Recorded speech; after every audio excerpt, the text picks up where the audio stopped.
Hey guys, today I want to do another sports vlog kind of video, and today I'm going to talk about LeBron again. The reason why is because me and my friend Eric, who we do a series on YouTube called Hot Takes, and some of you who have been looking at my YouTube channel may have noticed some previous videos. We did some previous videos talking about basketball topics before, and he's a huge fan of LeBron. I'm not a fan of LeBron actually. But he's a huge fan of LeBron, so he talks about him all the time. He's also a huge fan of Jordan, and he always likes to compare Jordan versus LeBron. I think we did a video on that once where he talked for like 40 minutes about Jordan versus LeBron. And yeah, he likes talking about these two players. And then for me, I also like to be on social media and talk to people about basketball, right? So I'm in all these basketball social media groups on YouTube, Facebook, Reddit, even Twitter, right? There's different groups of basketball communities, and what I've noticed is that there's a lot of casual fans who hate LeBron. That's just what I've noticed from talking to a lot of people online. It seems like there is a group of people online, a substantial presence online in social media, of people who just hate on LeBron, and they just post about hate against him every day. Every day I see these posts, mostly about the 2011 finals, but also about his finals record and things like that, all the time. And I've never seen this kind of hate for any other player for in social media, right? As long as I can remember. And I think the comparisons of LeBron against Kobe is really interesting to me because I'm not a fan of either Kobe or LeBron, but I think that there seems to be a huge double standard for Kobe and LeBron, right? So you'll notice that there's probably the two biggest fan bases in basketball, right? Are Jordan fans and Kobe fans. And I think the reason why there's so many LeBron haters is that it's because Jordan has been considered the GOAT for a very long time, right? Um, Basically, ever since he won his third championship, he's been considered the GOAT, the greatest of all time. And he's been considered the greatest of all time ever since. And I personally still think that Jordan is the greatest of all time. I have him number one on my list. But now that LeBron, won all these championships and he's been doing things that no other player has been really doing, all around, right? He's been getting all these points, rebounds, assists, won championships, won finals MVPs, elevating his team, right? Going to the finals all these times. And he's kind of inserted himself into the GOAT conversation. And now you hear basically a lot of media people, whether it be ESPN or Sports Nation, Clutch Points, whatever, Open Court, they all like to talk about LeBron versus Jordan, right? Because this is the GOAT debate. And I think a lot of Kobe fans got pissed off because of this, and a lot of Jordan fans got pissed off because, first of all, Jordan fans got pissed off because LeBron's entering the conversation, right? Previously, it was just Jordan alone, and maybe Kobe, but not really, right? And then LeBron kind of entered the conversation. And the Kobe fans don't like LeBron because previously they wanted to think of Kobe as kind of the successor to Jordan, right? And now obviously LeBron's being compared to Jordan as the GOAT, and Kobe's not really in that conversation anymore. And a lot of Kobe fans, and there's a lot of Kobe fans out there, they got kind of pissed off at this, and they want Kobe to be in that conversation. So that's why they hate against LeBron, and they like to prop up Kobe as much as they can. So, and this really accelerated, I think, after Kobe's tragic death. A lot of Kobe fans really wanted him to be back in the conversation again, and I really have to talk about this because I made a YouTube video recently where me and Eric talked about how overrated Kobe Bryant is. And even though he has a very, very large fan base, I think he has probably the second biggest fan base in basketball. Like I said, Jordan probably has the first, the most popular, right? And then Kobe probably has the second biggest fan base. Actually, I think in some ways Kobe might even have a bigger fan base than Jordan because he has a substantial presence in China, whereas Jordan really doesn't have as much presence in China as Kobe does. So I think in some ways Kobe may have the biggest fan base in all of basketball. And I saw this when Kobe passed away, and I'm not saying anything against, I'm not trying to disrespect Kobe because he died. Obviously, that's something that's very tragic. And what happened last year, when Kobe, died in that helicopter accident with his daughter, that's tragic no matter how you put it, right? So I'm not disrespecting Kobe that way. I'm talking about Kobe as a basketball player who is his basketball career, which I can criticize, right? Criticizing his basketball player, him as basketball career, it does not mean I'm disrespecting him as a person, right? Or his death. I'm not saying anything about that in any way, right? But I did notice, like, after he died, all these tributes came up around the world right? He's one of the most popular athletes around the world, and so tributes went up in pretty much every city around the world. And personally, I thought it was a bit much. Obviously, Kobe fans think it wasn't enough. Some of them was asking the league to retire his jersey like league wide, and some people were asking the NBA logo to be changed to Kobe. And I thought that was a bit much. But obviously, people thought that I was hating on Kobe and that I was disrespecting him, and so I got kicked out of a lot of groups and banned from a lot of groups for saying that, hey, maybe we should tone the Kobe kind of praise down a little bit, just because I mean, I realize it's tragic, I realize he's a great player, but it's a little bit much, right? I mean, these guys are saying, oh, you gotta retire his jersey league wide. You gotta change the NBA logo to him. And I was like, we never do this for any player, really, right? We didn't do this for Jordan. We didn't do this for Wilt when he died. Like we don't have to go so far for Kobe just because he tragically passed away. I mean, obviously it's a sad moment. It's a sad event, but we don't have to go so far for him. I mean, the NBA already renamed the All Star MVP after him, right? The NBA renamed the All Star Game MVP after Kobe, and I think that's a pretty fine tribute. And here he's going to get a statue in Staples Center, and he has two numbers retired with the Lakers, and he got a huge amount of respect already in his farewell tour, right? He got respected across every arena, so the level of respect that Kobe got is already pretty great, I think. But apparently Kobe fans think it's not enough, right? And then every time I talk about LeBron and I talk about the facts about LeBron being better than Kobe, people are like, oh, well, you're a Bron sexual and you're a Kobe hater. But that's not the case, right? I'm not a LeBron fan or a Kobe fan. It's just like I like to find out the facts, right? I like to post the facts about the truth of what happened. And that's what I did in that video. Me and my friend Eric, we talked about Kobe's liability as a defender, and we talked about how his points are kind of overrated when people always talk about him scoring a lot of points, and we talk about that. And obviously that was one of the most disliked videos of our that we did, and I'm not really surprised because there's just a lot of Kobe fans, and they don't like it when we post negative things about Kobe, when we say negative things about Kobe, because people believe what they want to believe, and I think they have this confirmation bias that I mean, this is why you don't see many media analysts or anything in the media saying negative things about Kobe anymore, because they know they will lose a substantial amount of their fan base, right? So Kobe's fan base is so stubborn. They don't want to believe all these negative things about Kobe, or they just make excuses for all these things, and then they just don't want to talk about it, right? They only want to talk about his positive moments. Oh, his 81-point game, scoring 62 and three quarters versus the Mavs. They wanted just talk about his positive moments, but they never want to really talk about his negative moments. And whenever you do, you get hated on. Basically, it's like, oh, you're a Kobe hater, right, for talking about those negative things. We don't even talk about Kobe's rape case trial. I don't want to talk about that because it's not related to his basketball career. And I'd be saying, oh, you're a Kobe hater because you talk about that. I don't want to talk about those things. I always want to talk about things related to his basketball career, right? The facts of what happened. But the thing is, even when I talk about those facts, I get hated on. Yeah, so all my posts get downvoted. They get a lot of hate comments. People are saying, "Oh, you don't know basketball. You're a casual. You're a bronze sexual. You're a Kobe hater. You never watch Kobe play." Like all these things are like, obviously, I watch full games. Or I try to watch as many full games as I can. And actually, my friend Eric actually watches pretty much every full game of Jordan, Kobe, and LeBron's career, right? So he actually taped these games, especially for Jordan and Kobe. He actually taped them because back then you would have to record them on tape, and then for LeBron, right, he tries to record them from the streams. So he actually watched pretty much every full playoff game that these guys played, and so he knows his stuff, right? And he's been saying for a long time about how overrated Kobe is, and nobody believes him, and nobody believes me, and I've been saying this as well because I've been looking at, for me, I watch some footage as much as I can, but I also rely on stats and analytics a lot. And the analytics and stats pretty much back up what he's saying. And I always found that my friend Eric has a good sense of he can watch the footage, and the stats and the analytics pretty much back up what he's saying, right? I mean, a huge one is when he told me that Wilt was not that good, and I was kind of surprised because I always thought Wilt was one of those, one of the most neglected players, kind of misunderstood because of how dominant he was in his era.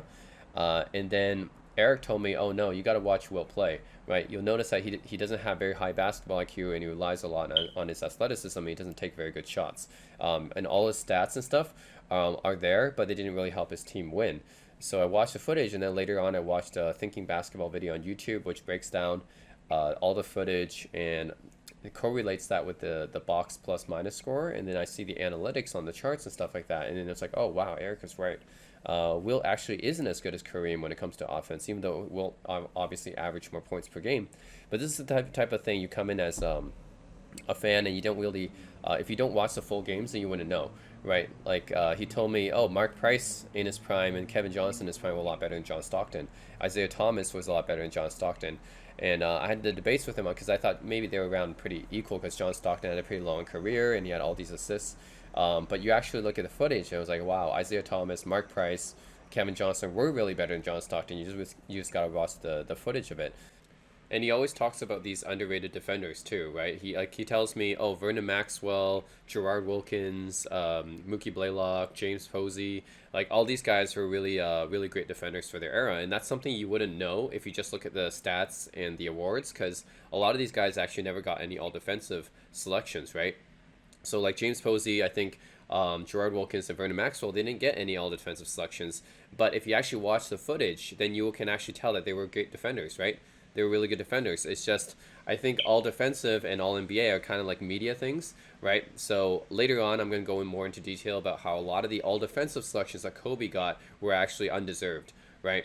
But then on the other hand, a lot of these other guys, right, Trevor Ariza or James Posey, like all these other guys that didn't get any all defensive selections really should have gotten them, right? And this is something you only would know if you watch the footage, right? Obviously, if you look at stats and awards, you wouldn't be able to tell if these guys are great defenders. So that's why I really trust Eric when it comes to knowing his stuff, because he actually watches all this footage and then he tells me, yeah, Gerard Wilkins guarded Jordan as well as anybody did, and as well as like Joe Dumars did. And Joe Dumars obviously is a great defender all time. Everyone knows that, but people really don't know about Gerard Wilkins, right? Or Vernon Maxwell. So these are things you really only know if you look at the footage, right? So that's why I trust Eric when it comes to actually looking at the footage and knowing what he's talking about, right? So and then yeah, I saw him in and all these videos and stuff basically just backs up what he's saying, that oh okay, Kareem is a lot better because he can actually carry a team on offense and Wilt cannot, right? Wilt only won when he took a backseat and didn't do that much on offense, right? But when he was doing a lot of the carrying the load on offense, he actually didn't win many games. And what he said about Kobe basically is what I saw as well, right? And he watched all the footage of Kobe in the playoffs, and you watch all the footage of LeBron in the playoffs, and they're like, it's not even comparable, right? LeBron's a much better playoff player than Kobe is. It's not even close, right? And I saw the analytics and stats pretty much back it up. And the unfortunate thing is that because there's so many Kobe fans and there's so many Bron haters, the narrative has become a little bit skewed, right? And it's become kind of a double standard.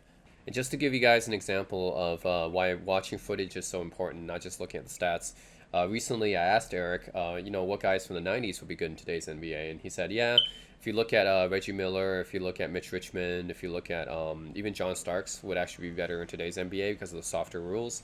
But then he said, oh, Steve Kerr wouldn't be good in today's NBA. He probably wouldn't make it. And I got a little bit surprised because, when you look at Steve Kerr's stats, he shot like 45% from three-point range, right? And I think he even shot 50% one season.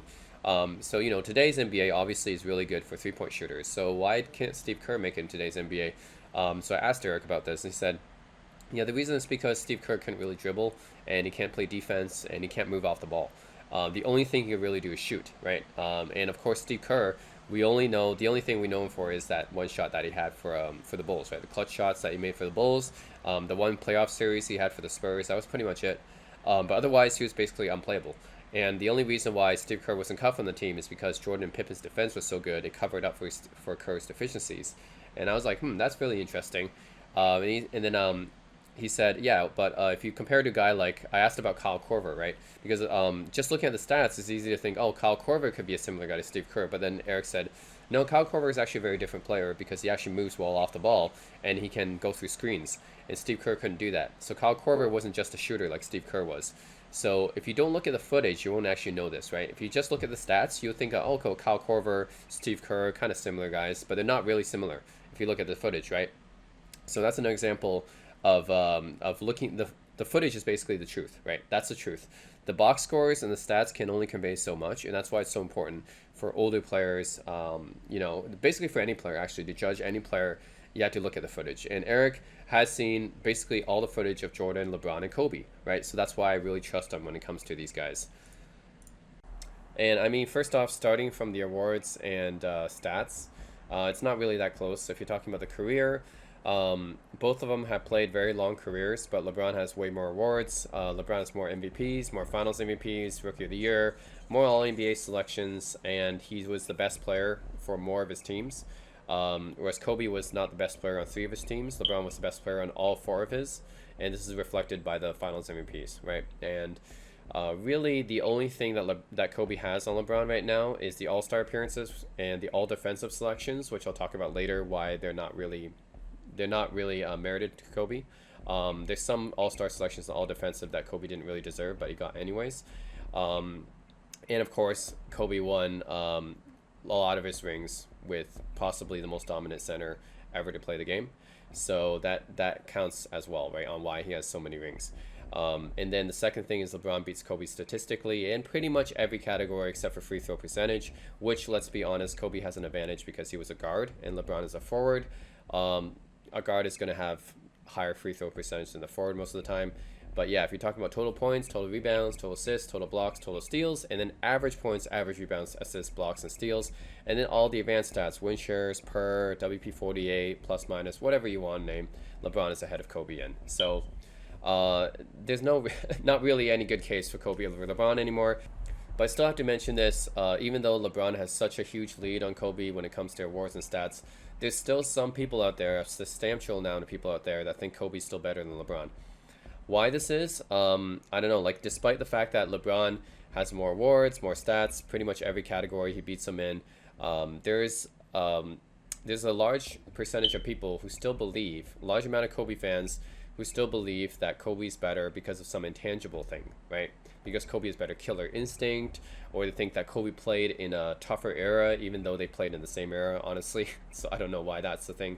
But yeah, I'm going to address a lot of those myths here, right? They think that Kobe's more loyal, Kobe didn't need a super team, or Kobe would had more killer instinct, or was more clutch, or something like that. I'm going to debunk all those myths here, okay? And honestly, his haters are all really juvenile, immature, and childish, right? I mean, this is pretty obvious, but whenever you defend LeBron, they call you bronze sexuals, right? They call you a bronze sexual. Like, what kind of word is that, right? That's like a 12-year-old made up that word. Like, ha ha ha ha, you're gay for LeBron, ha ha ha ha. Like, man, that's so stupid and childish and juvenile, right? Like, I'm here arguing with facts, statistics, footage, like all that evidence, and these guys are just like, oh, you're a bronze sexual, right?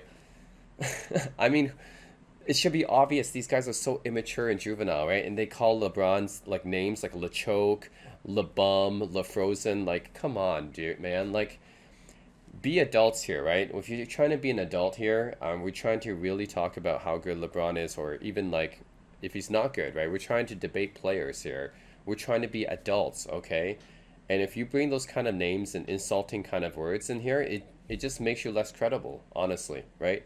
Whenever I hear like things like that, it just makes me think that okay, this guy, he's so childish, he's so juvenile. I'm not going to even debate with him, right? Because if you're going to have an adult conversation about a player, if we're actually going to debate about how great LeBron is, or how not great he is, or if he's overrated or underrated, or Kobe, if I want to debate any kind of player, right, how overrated or underrated he is, or if we just want to debate their greatness, I don't want to debate with someone who calls people names, right?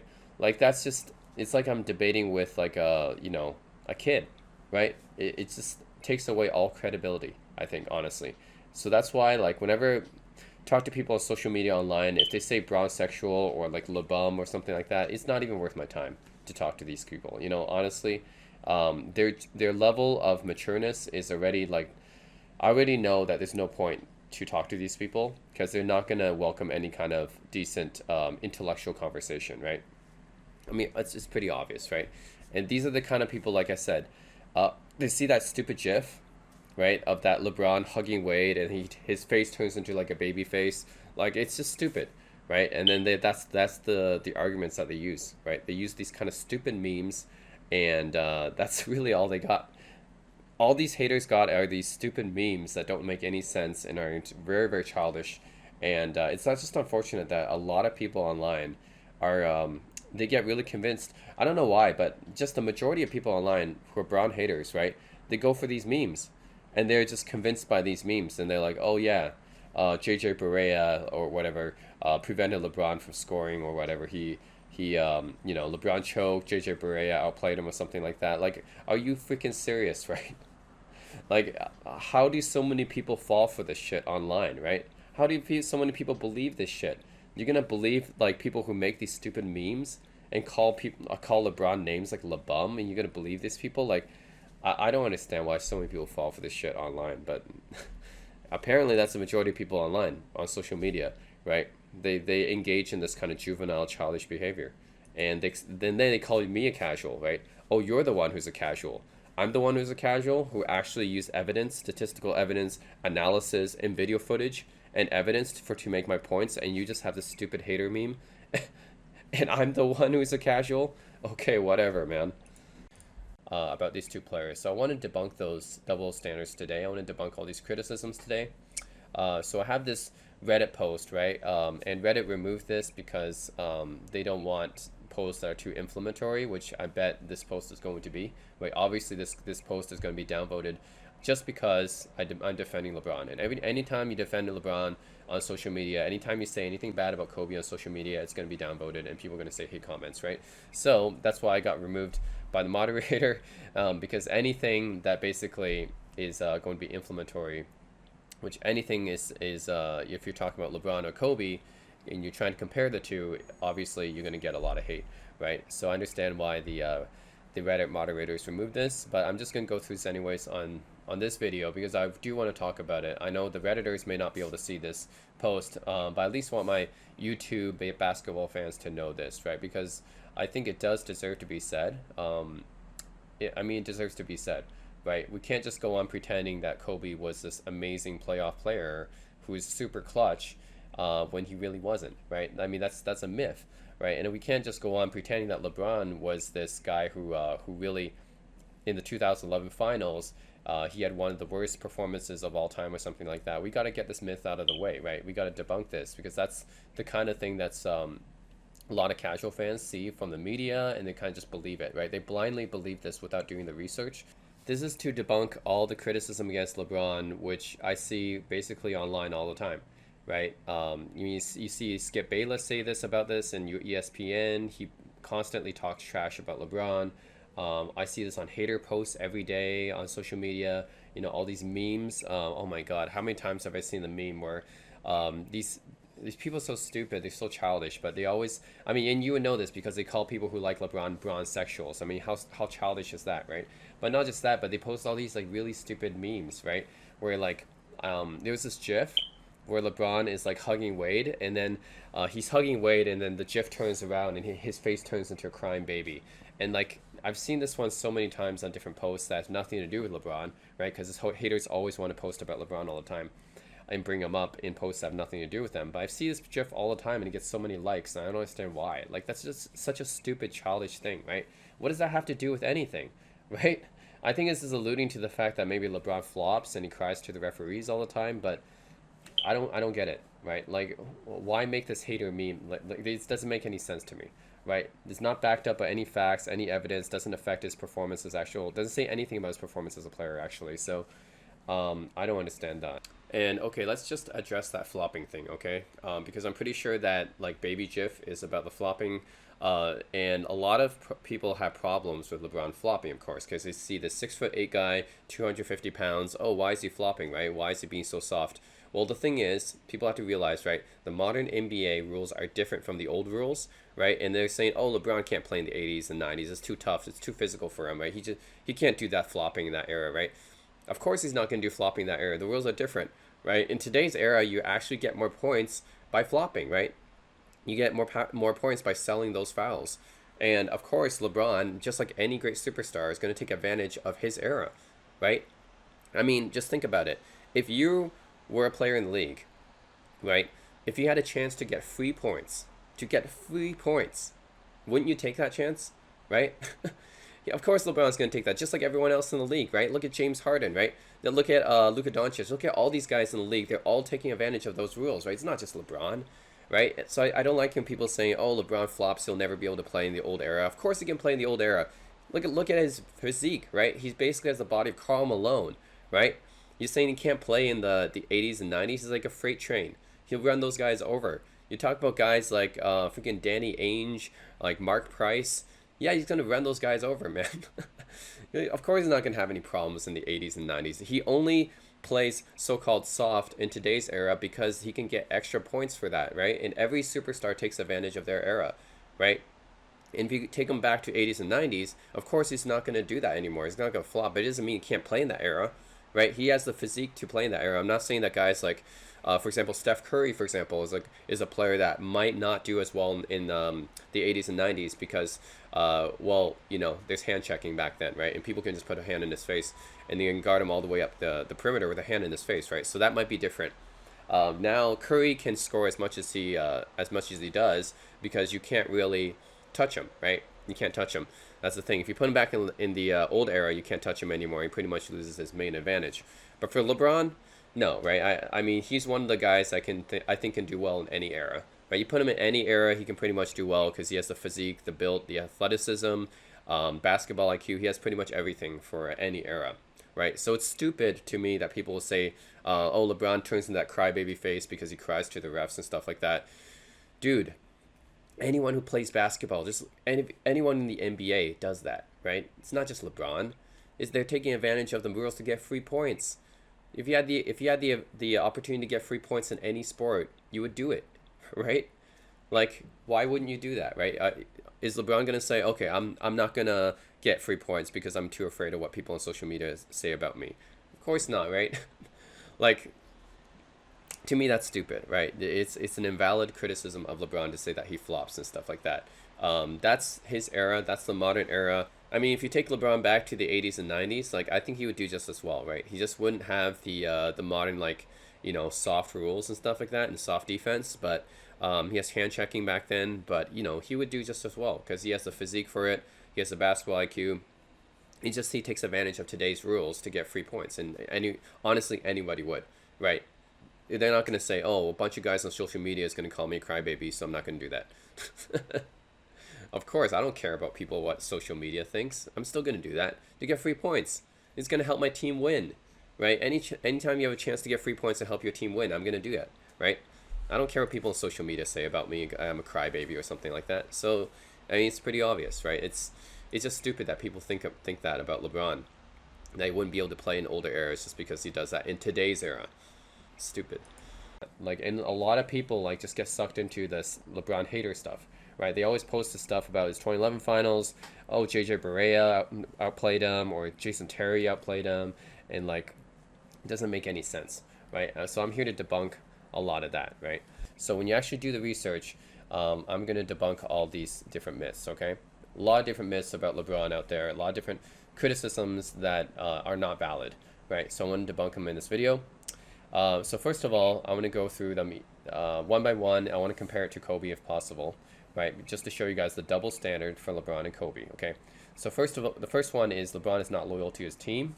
So LeBron is actually pretty loyal to his team, actually. This is kind of a myth, right? I think the myth comes from the fact that LeBron left Cleveland in free agency and they burned all his jerseys and stuff like that. And the decision, which kind of created a bad negative aspect of his career. I think actually most of the hate for LeBron actually comes from his decision, right, in 2010.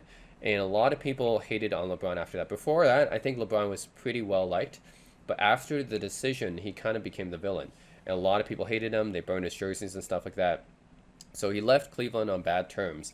And then he took his talents to South Beach. And he went to the Miami Heat, right? And he led them to the finals 4 times. So a lot of people see this as LeBron betraying his team. But he actually didn't really betray his team. If you actually look at what LeBron did for his Cavs team, right, when he was there, the first thing is he played for the Cavs for 7 years, right? And he extended his rookie contract. And he extended his contract to play with the Cavs through 2010. So this was despite the fact that Cleveland was giving him basically nothing. Wasn't giving him any support at all, right? His best players during that time was Zydrunas Ilgauskas, Larry Hughes, and Mo Williams. Those were his second best players during those 7 years. That's not any kind of supporting cast whatsoever, right? The management wouldn't give him anything. And of course, the coach, Mike Brown, wasn't very good either. So the Cleveland management really wouldn't give him anything. Um, and of course, he got some like older guys like Shaq and stuff, but they were past their prime, right? So it doesn't really count.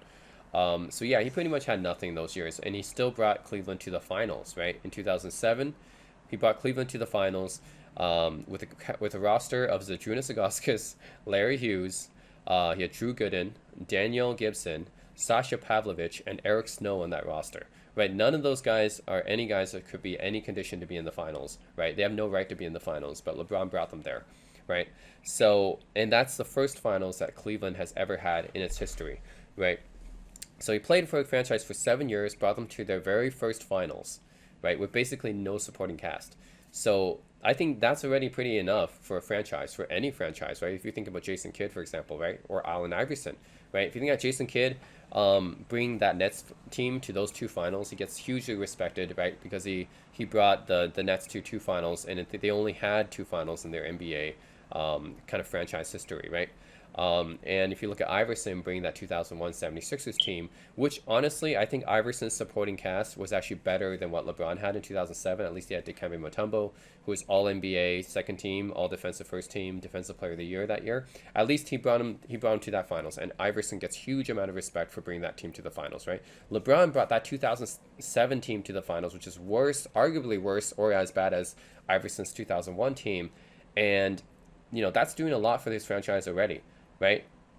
But what's more than that is that LeBron went to Miami, then came back to Cleveland, brought them to four more finals, and then won them their first championship and only championship, right? Their first and only championship, and their first that Cleveland has ever had in like 50 or 60 years or something like that. And that's already enough, right? I mean, you're talking about a guy who played for his team 11 seasons, brought them to every single finals in their history, and won them their only championship in franchise history. Like, how can that not be loyal, right? How can you be more loyal than that, right? So I think it's unfair that when people say a LeBron jumps teams or whatever, he did enough for Cleveland, right? 11 seasons is actually a long time for franchise. Some players, like Dave Cowens, for example, right? If you're talking about a lifelong Celtic or something like that, all-time legend, right? Only played 10 seasons for the Celtics, right? He's considered all-time loyal legend for his team. Just as an example, right? You have lots of legendary players who play there for a franchise their entire career, and it's less than 11 seasons, right? So I don't know how people think that LeBron isn't loyal. And if you look at Kobe, right?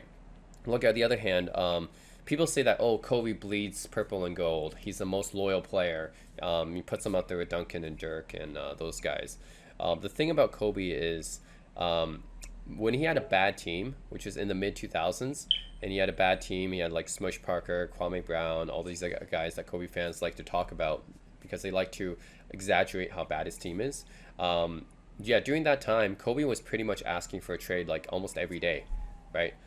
So I posted some links here, but you guys can always Google it, right? It's true. Like in the mid 2000s, 2005 to 2007, Kobe was pretty much demanding a trade almost every day. And Phil Jackson can tell you about it. Phil Jackson doesn't have any, he did not have any kind words for Kobe in his book, right? But he talks about that time, like Kobe was uncoachable, always wanted to be traded. I think there was trade deals, trade rumors with Chicago Bulls, Detroit Pistons, even Cleveland. I think even maybe the Clippers at that time as well. But there was a bunch of different teams he wanted to be traded to during that time. So this whole Kobe bleeds purple and gold thing is a retrospective thing about Kobe's career, which honestly, like I've never seen any other player get so much retrospective admiration, right, and respect. And like during that time, during the mid 2000s, Kobe was one of the most hated players, right? And it's kind of true, right? Because of his rape trial case, because he chased Shaq out of town. He was known as a huge ball hog. He wasn't winning, right? He was totally trashing his team during that time, and people didn't like him, and for valid reasons. But now, after Kobe's retirement, I would say, and now even more after his tragic death, people have been throwing all this retrospective praise on Kobe, and they never talk about any of these bad, negative things that happened to him, right? None of these negative things come up anymore. So they all get buried now, because now it's always praise for Kobe, always praise. If you look at the media, Like the 81 point game, the anniversary of it just happened like a few weeks ago, and they constantly posted about it. Everyone was talking about it. No one ever talks about Kobe's negative aspects of his career anymore. I just want to bring it to the attention of people that these things actually happened, right? It doesn't get erased because he got retired, because he retired. It doesn't get erased because of his tragic death. It was there in his career, right? I just want to bring this up again. I think people forgot because the media doesn't mention it anymore. But all these negative things about Kobe, man, like it's there. It's there on the record, right? He demanded to be traded every day at that time until they got Paul Gasol traded, right, to him. So, yeah, this whole bleeds purple and gold thing, like, it wasn't always like that, right? And the next one, the next myth I want to debunk, right, is LeBron is not clutch and has no killer instinct. Now, this is a really easy one to debunk, actually, because you can just look up the stats and you can look at the footage, right? So I posted a link here that you can find on YouTube, and you can just search for LeBron clutch playoff moments, right, on YouTube. But, you know, there's a whole bunch of shots here. There's a 12-minute video already just from 2006 to 2018. Now there's even more, and this is only in the playoffs, right? If you're talking regular season, it's going to be like an hour long, right? It's only in the playoffs, 2006, 2018. If you're talking now, 2020, right, because he missed the playoffs in 2019. 2020, last year, he had a bunch of playoff clutch moments as well. And then, of course, already this season, 2021, we've seen LeBron make a lot of clutch shots already, right? So, yeah, in the regular season, it'll probably be like an hour long, and it'll probably be even more now. But yeah, the video's there, the footage is there. You can also look at the stats, right? I have a whole bunch of links that show off the stats. And I can show you that Kobe, is definitely not as clutch as people think, right? So that's the other thing. It's like if people think LeBron is not clutch, and people think that Kobe's way more clutch than LeBron. But if you actually look up the stats, right, look it up. I mean, these are all the times that Kobe missed a shot. And he's, honestly, if you look at the playoffs, Kobe is, what, 7 out of 28 in clutch shots, the last 24 seconds of when the game is tied, or, you know, go-ahead shots. So in the fourth quarter, right? So yeah, like the stats are all there. So you can just look it up. You can Google it, look it up. There's all these links that prove, right, statistically, Kobe is not as clutch as LeBron is, right? And when people say that Kobe made more buzzer beaters than anyone else, that was mostly in the regular season, right? Kobe in the playoffs does not really have that many buzzer beaters. That's the thing. And, you know, I asked Kobe fans, like, hey, what do you think is Kobe's most clutch playoff moment? And they actually have to sit there and think for a bit, right? I mean, this is supposedly one of the most clutch superstars of all time, right? When people think of clutch players, they go, oh, Jordan, Kobe, right? They think of those two. That's the first two that comes to mind for most people, right? But for a guy who supposedly is one of the most clutch superstars of all time, why do you have to sit there and think for a bit, right? I mean, okay, how many clutch playoff moments does Kobe have, right? The only two I can think of, right, that Kobe fans bring up is in 2000 finals in the game 4 where Shaq fouls out and Kobe has to hit the last few points to win the game. Okay, and that's really his only good game in that finals, right? If you look at the rest of his games that series, it sucks, right? In 2000 finals, he averaged 15 points per game on 37% shooting. So it's really that one game that people remember from that finals, and then it's like, oh, Kobe's super clutch because of that game, that one game, right? And then the other game is in the 2000 Western Conference Finals against Portland, right? When Kobe shot that, he threw that alley oop to Shaq, and then Shaq dunked it, and that won them the series. So those are the two like I can think of, and that's both from 2000 actually. So if you think of more recent Kobe clutch moments, I mean, you really have to kind of think about it, right? Because most of Kobe's best games, most of his most memorable games come from his regular season moments, right? Not from the playoffs. If you're talking about the 81-point game, the game where he outscored the Mavs in 3 quarters, he got like 62 in 3 quarters, that was in the regular season, right? Not in the playoffs. So which clutch playoff moments does Kobe actually have in the playoffs, right? The only ones I can think of are from really early in his career, right? What about later in his career, right? You can't really think of many. And that's the problem. For a guy who's supposed to be so clutch, apparently, he doesn't really have any memorable playoff moments, especially later in his career. Whereas LeBron, I can think of off the top of my head 2 all-time great LeBron clutch moments that, you know, Kobe doesn't have anything that compares to that, right? Like LeBron in 2007, when he was against Detroit, he scored the last 29 out of 30 points, right? LeBron did that. Kobe never did anything like that, right? So that's one clutch playoff moment I can think about That's like an all-time great moment. And then the chase down block against Iggy in the 2016 finals, of course. And that one gets replayed by a lot of people, and that's deservedly so, because that's probably the most clutch block ever, right? And actually, I was watching that series, and I was like, I was amazed because this was 2016. I actually bet on the Warriors winning because they're 73-9. How could they lose against a much inferior team like the Cleveland team, right? But miraculously, went to the game 7, and then I mean I was watching this in real time and I just couldn't believe it. LeBron went all the way down the court and he was just so fast, right? Went so fast all the way down the court, and then with that huge block against Iguodala, like, oh my God. Like, I know everyone talks about Kyrie's three-pointer winning the game, but if it wasn't for that block, like, they would probably lose that game, right? So that's incredibly clutch, and Kobe's never had anything like that either. That's just two off the top of my head. I mean, LeBron has numerous buzzer beaters in the playoffs as well. Obviously he always shows up in the finals. I have his final stats later on in this video. But yeah, those are the two I can think of already that's better than any Kobe moment in the playoffs, right? So I don't think it's comparable, right? I think LeBron's way more clutch than Kobe is. And I just want to go over some of the statistics and graphics here. So you can see career playoff game tying or go-ahead shots last 24 seconds of fourth quarter overtime. Michael Jordan obviously has the best percentage, and I think most people would agree that Michael Jordan is the best, probably the most clutch player of all time.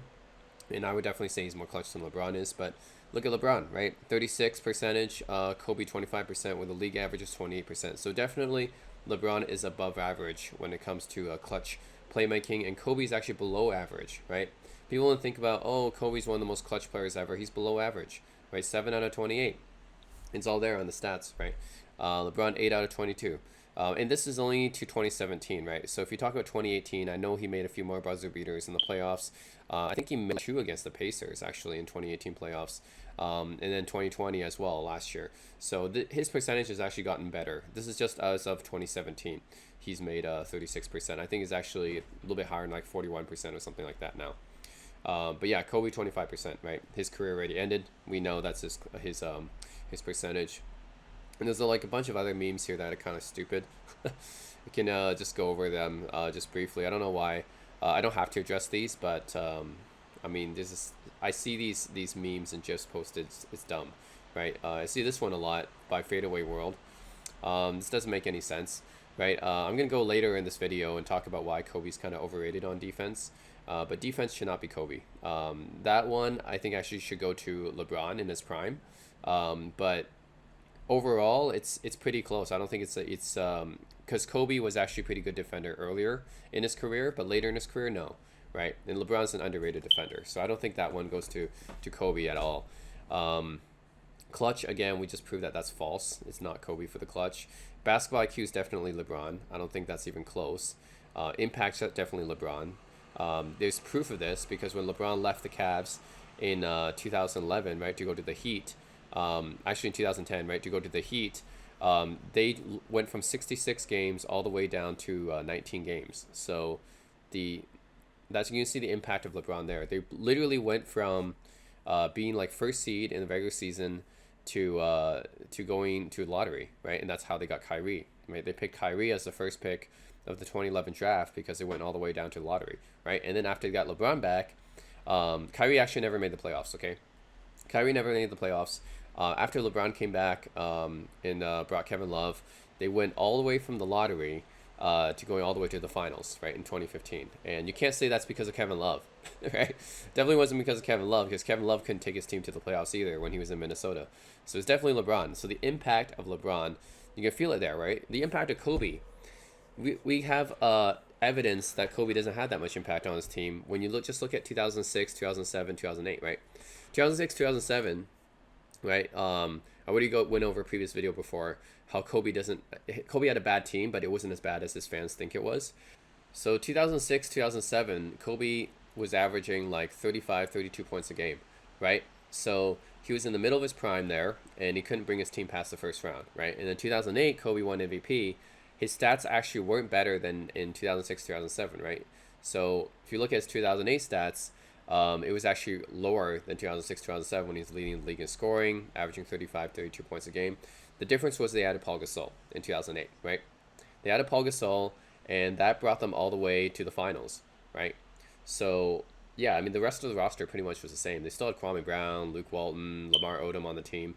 So in 2008, they pretty much had the same roster as 2007, and Kobe was actually, you can say just looking at the stats, he wasn't as good as 2007 or 2006, right? So what happened in 2008 was Paul Gasol, right? So how can you say a guy has that much impact? How can you say Kobe has more impact when you when he wasn't bringing his team past the first round until you add Paul Gasol? And literally, they keep the rest of the roster the same, right? What like I would say that would mean that Paul Gasol had more impact than Kobe did, right? So and LeBron, obviously, we've seen like his impact on the Cavs when he left the Cavs two times, right? They both times they went to the lottery. Left it 2010, left the Cavs, went to the lottery. 2015 came back, went to the finals, and then 2019, right? He left to go to the Lakers, and then Cavs went to the lottery again, right? That's LeBron's impact. You can see that. Better scorer, Kobe. I think everyone considers Kobe a better scorer than LeBron, even though Kobe averages less points per game. And it's probably because Kobe's he focuses more on scoring, right? So he gets that 80.1 point game, scores 35 points a game in 2006. So because he focuses on scoring. But LeBron actually has a higher points per game average and more points all time as well, right? Better career. I don't know what this even means. What does it mean? What do you mean better career? Like rings? That's pretty much the only thing Kobe has over LeBron, because LeBron has more MVPs, more Finals MVPs. Like, is it just rings? I guess better career. Um, One-on-one game, I'm not sure. Like, I don't even know how you would judge that. I'm not sure who would win one-on-one, but that's weird that they have that even in there, because basketball is played 5-on-5. Um, Footwork, loyalty. So the loyalty thing is kind of dumb as well, because like I already said in my other video, like Kobe actually asked for trades many times when he had a bad team, right? So when Kobe had a bad team, he asked for trades many times. Go for Chicago, Detroit, even Cleveland, right? Like he asked to, I think even the Clippers. There was a rumor that he wanted to get traded to Clippers. This was when he had a bad team in 2005 to 2007, right? And everyone forgets about that now. But he was pretty much asking for a trade every day. So I don't. Now everyone looks at Kobe. Oh, he's loyal, whatever. That wasn't the case, right? Kobe was actually asking to be traded when he had a bad team. And LeBron never asked to be traded in 2003 to 2010. He never asked to be traded, right? Well, he just became a free agent, decided to sign with another team. That was it. He never asked to be traded. So Kobe actually asked to be traded many, many times when he had a bad team. And LeBron never asked to be traded. He just left when he was a free agent. Like, that's what free agency is, right? You can choose to go for another team, right? And that's what he did, because the Cavs didn't give him any kind of support for 7 years, right? He extended his contract when he was a rookie, and he kept playing for Cavs. But the Cavs management never gave him anything. So, of course, as a free agent, he has the right to leave to another team. So I don't know why this loyalty thing is just another one of those myths, right? Yep, and you look at some of the other ones. This is dumb, too. Um, Better overall shooter. What does that mean? LeBron actually shoots better from three than Kobe does, I think. Especially this season. In 2021, he's been shooting like 40% from three. I think he had one game. There was one game a few weeks ago, I think, where he had 73% field goal percentage, scoring like 40 points, and then he was shooting 66% from three. Yep, that actually happened. So that in the 2021 season. So that happened like a few weeks ago, and no one really talked about it. But yeah, he's not better overall. I don't think. LeBron's actually a better 3-point shooter now than Kobe was. So LeBron improved his shooting, right? It's just like earlier in his career, LeBron wasn't a good shooter, but as his career went on, he became a better mid-range shooter, and now he's a much better 3-point shooter as well. Superior scorer, again, that's weird because LeBron averages more points per game, has more total points than Kobe does. The footwork thing, okay, I'll give Kobe that. Better post game. I'm not sure about this because LeBron improved his post game in 2011 after he trained with Hakeem Olajuwon. So LeBron has improved his post game a lot. Discipline, I don't know what that means here. Ball handling, okay, sure, because Kobe's a guard. Better fundamentals, this is not really true. LeBron has good fundamentals too. I don't know how you're even measuring that. Better on-ball defender, it's not really the case. Later in this video, I'm going to go into why Kobe's an overrated defender. Better work ethic. I don't know. How do you measure that? I mean, they both work out. right? What do you mean better work ethic? Better intangibles, again, how are you measuring that? Like intangibles, for that, I mean like impact, right? And LeBron already said has better impact on his team, right? He leaves the team, it goes to the lottery. He comes back to the team, it goes to the finals, right? How can you get better than that? So what does this mean, intangibles? Kobe's intangibles, you want to talk about leadership? I'm pretty sure that during the last years of his career, no one wanted to play with Kobe because he was he was a hard guy to play with, and no one wanted to play with him. I remember like Carmelo Anthony and stuff. There was all these rumors about going to LA, and he chose the Knicks, and the reason is because he didn't want to play with Kobe, right? People didn't want to play with him. So I don't know about leadership at all, and he blames his teammates when they lose. So I mean, you can look it up. He blamed Paul Gasol when they lost Game 4 to the OKC in 2010, and then yeah, all these stories about Kobe talking like trashing his teammates, blaming his teammates for everything. You can look it up on YouTube. It's all there. Smush Parker has been trashed so many times, right? I don't know about this intangibles thing, right? Uh, LeBron's definitely better for his teammates, right? I don't think he blames his teammates for every loss and stuff like Kobe. But Kobe, you can literally find all these videos. I mean, you can find footage because it actually happened, right? He blames all his teammates for his losses, right? You can find that. Blame Smush Parker, Paul Gasol, Kwame Brown. You can find that on YouTube, right? I don't know how blaming your teammates is a better intangible, right? Or better leadership. Has killer instinct, again, mentally tougher. This stuff is all, I don't know, it's like all buzzwords, right? Oh, he's a cold-blooded assassin, Mamba mentality, killer instinct. What does this mean? How can you even measure that, right? How can you judge that? Killer instinct or mentally tougher? What does that mean? Does that mean taking the last shot every time? Like, does that mean just shooting more? What does that mean? More clutch? More clutch? I mean, this is false, right? We already went over like why Kobe isn't as clutch as people think, right? Better leader. This is again, I've already explained why Kobe wasn't a better leader, right? A guy who publicly trashes and blames his teammates for every loss. That's a better leader. I'm not sure, right? Guy who chases away free agents from playing with him. Dwight Howard left the Lakers as soon as the season was over because he was having fights with Kobe, right? Kobe basically ruined Dwight's career until LeBron revived it by getting him a ring.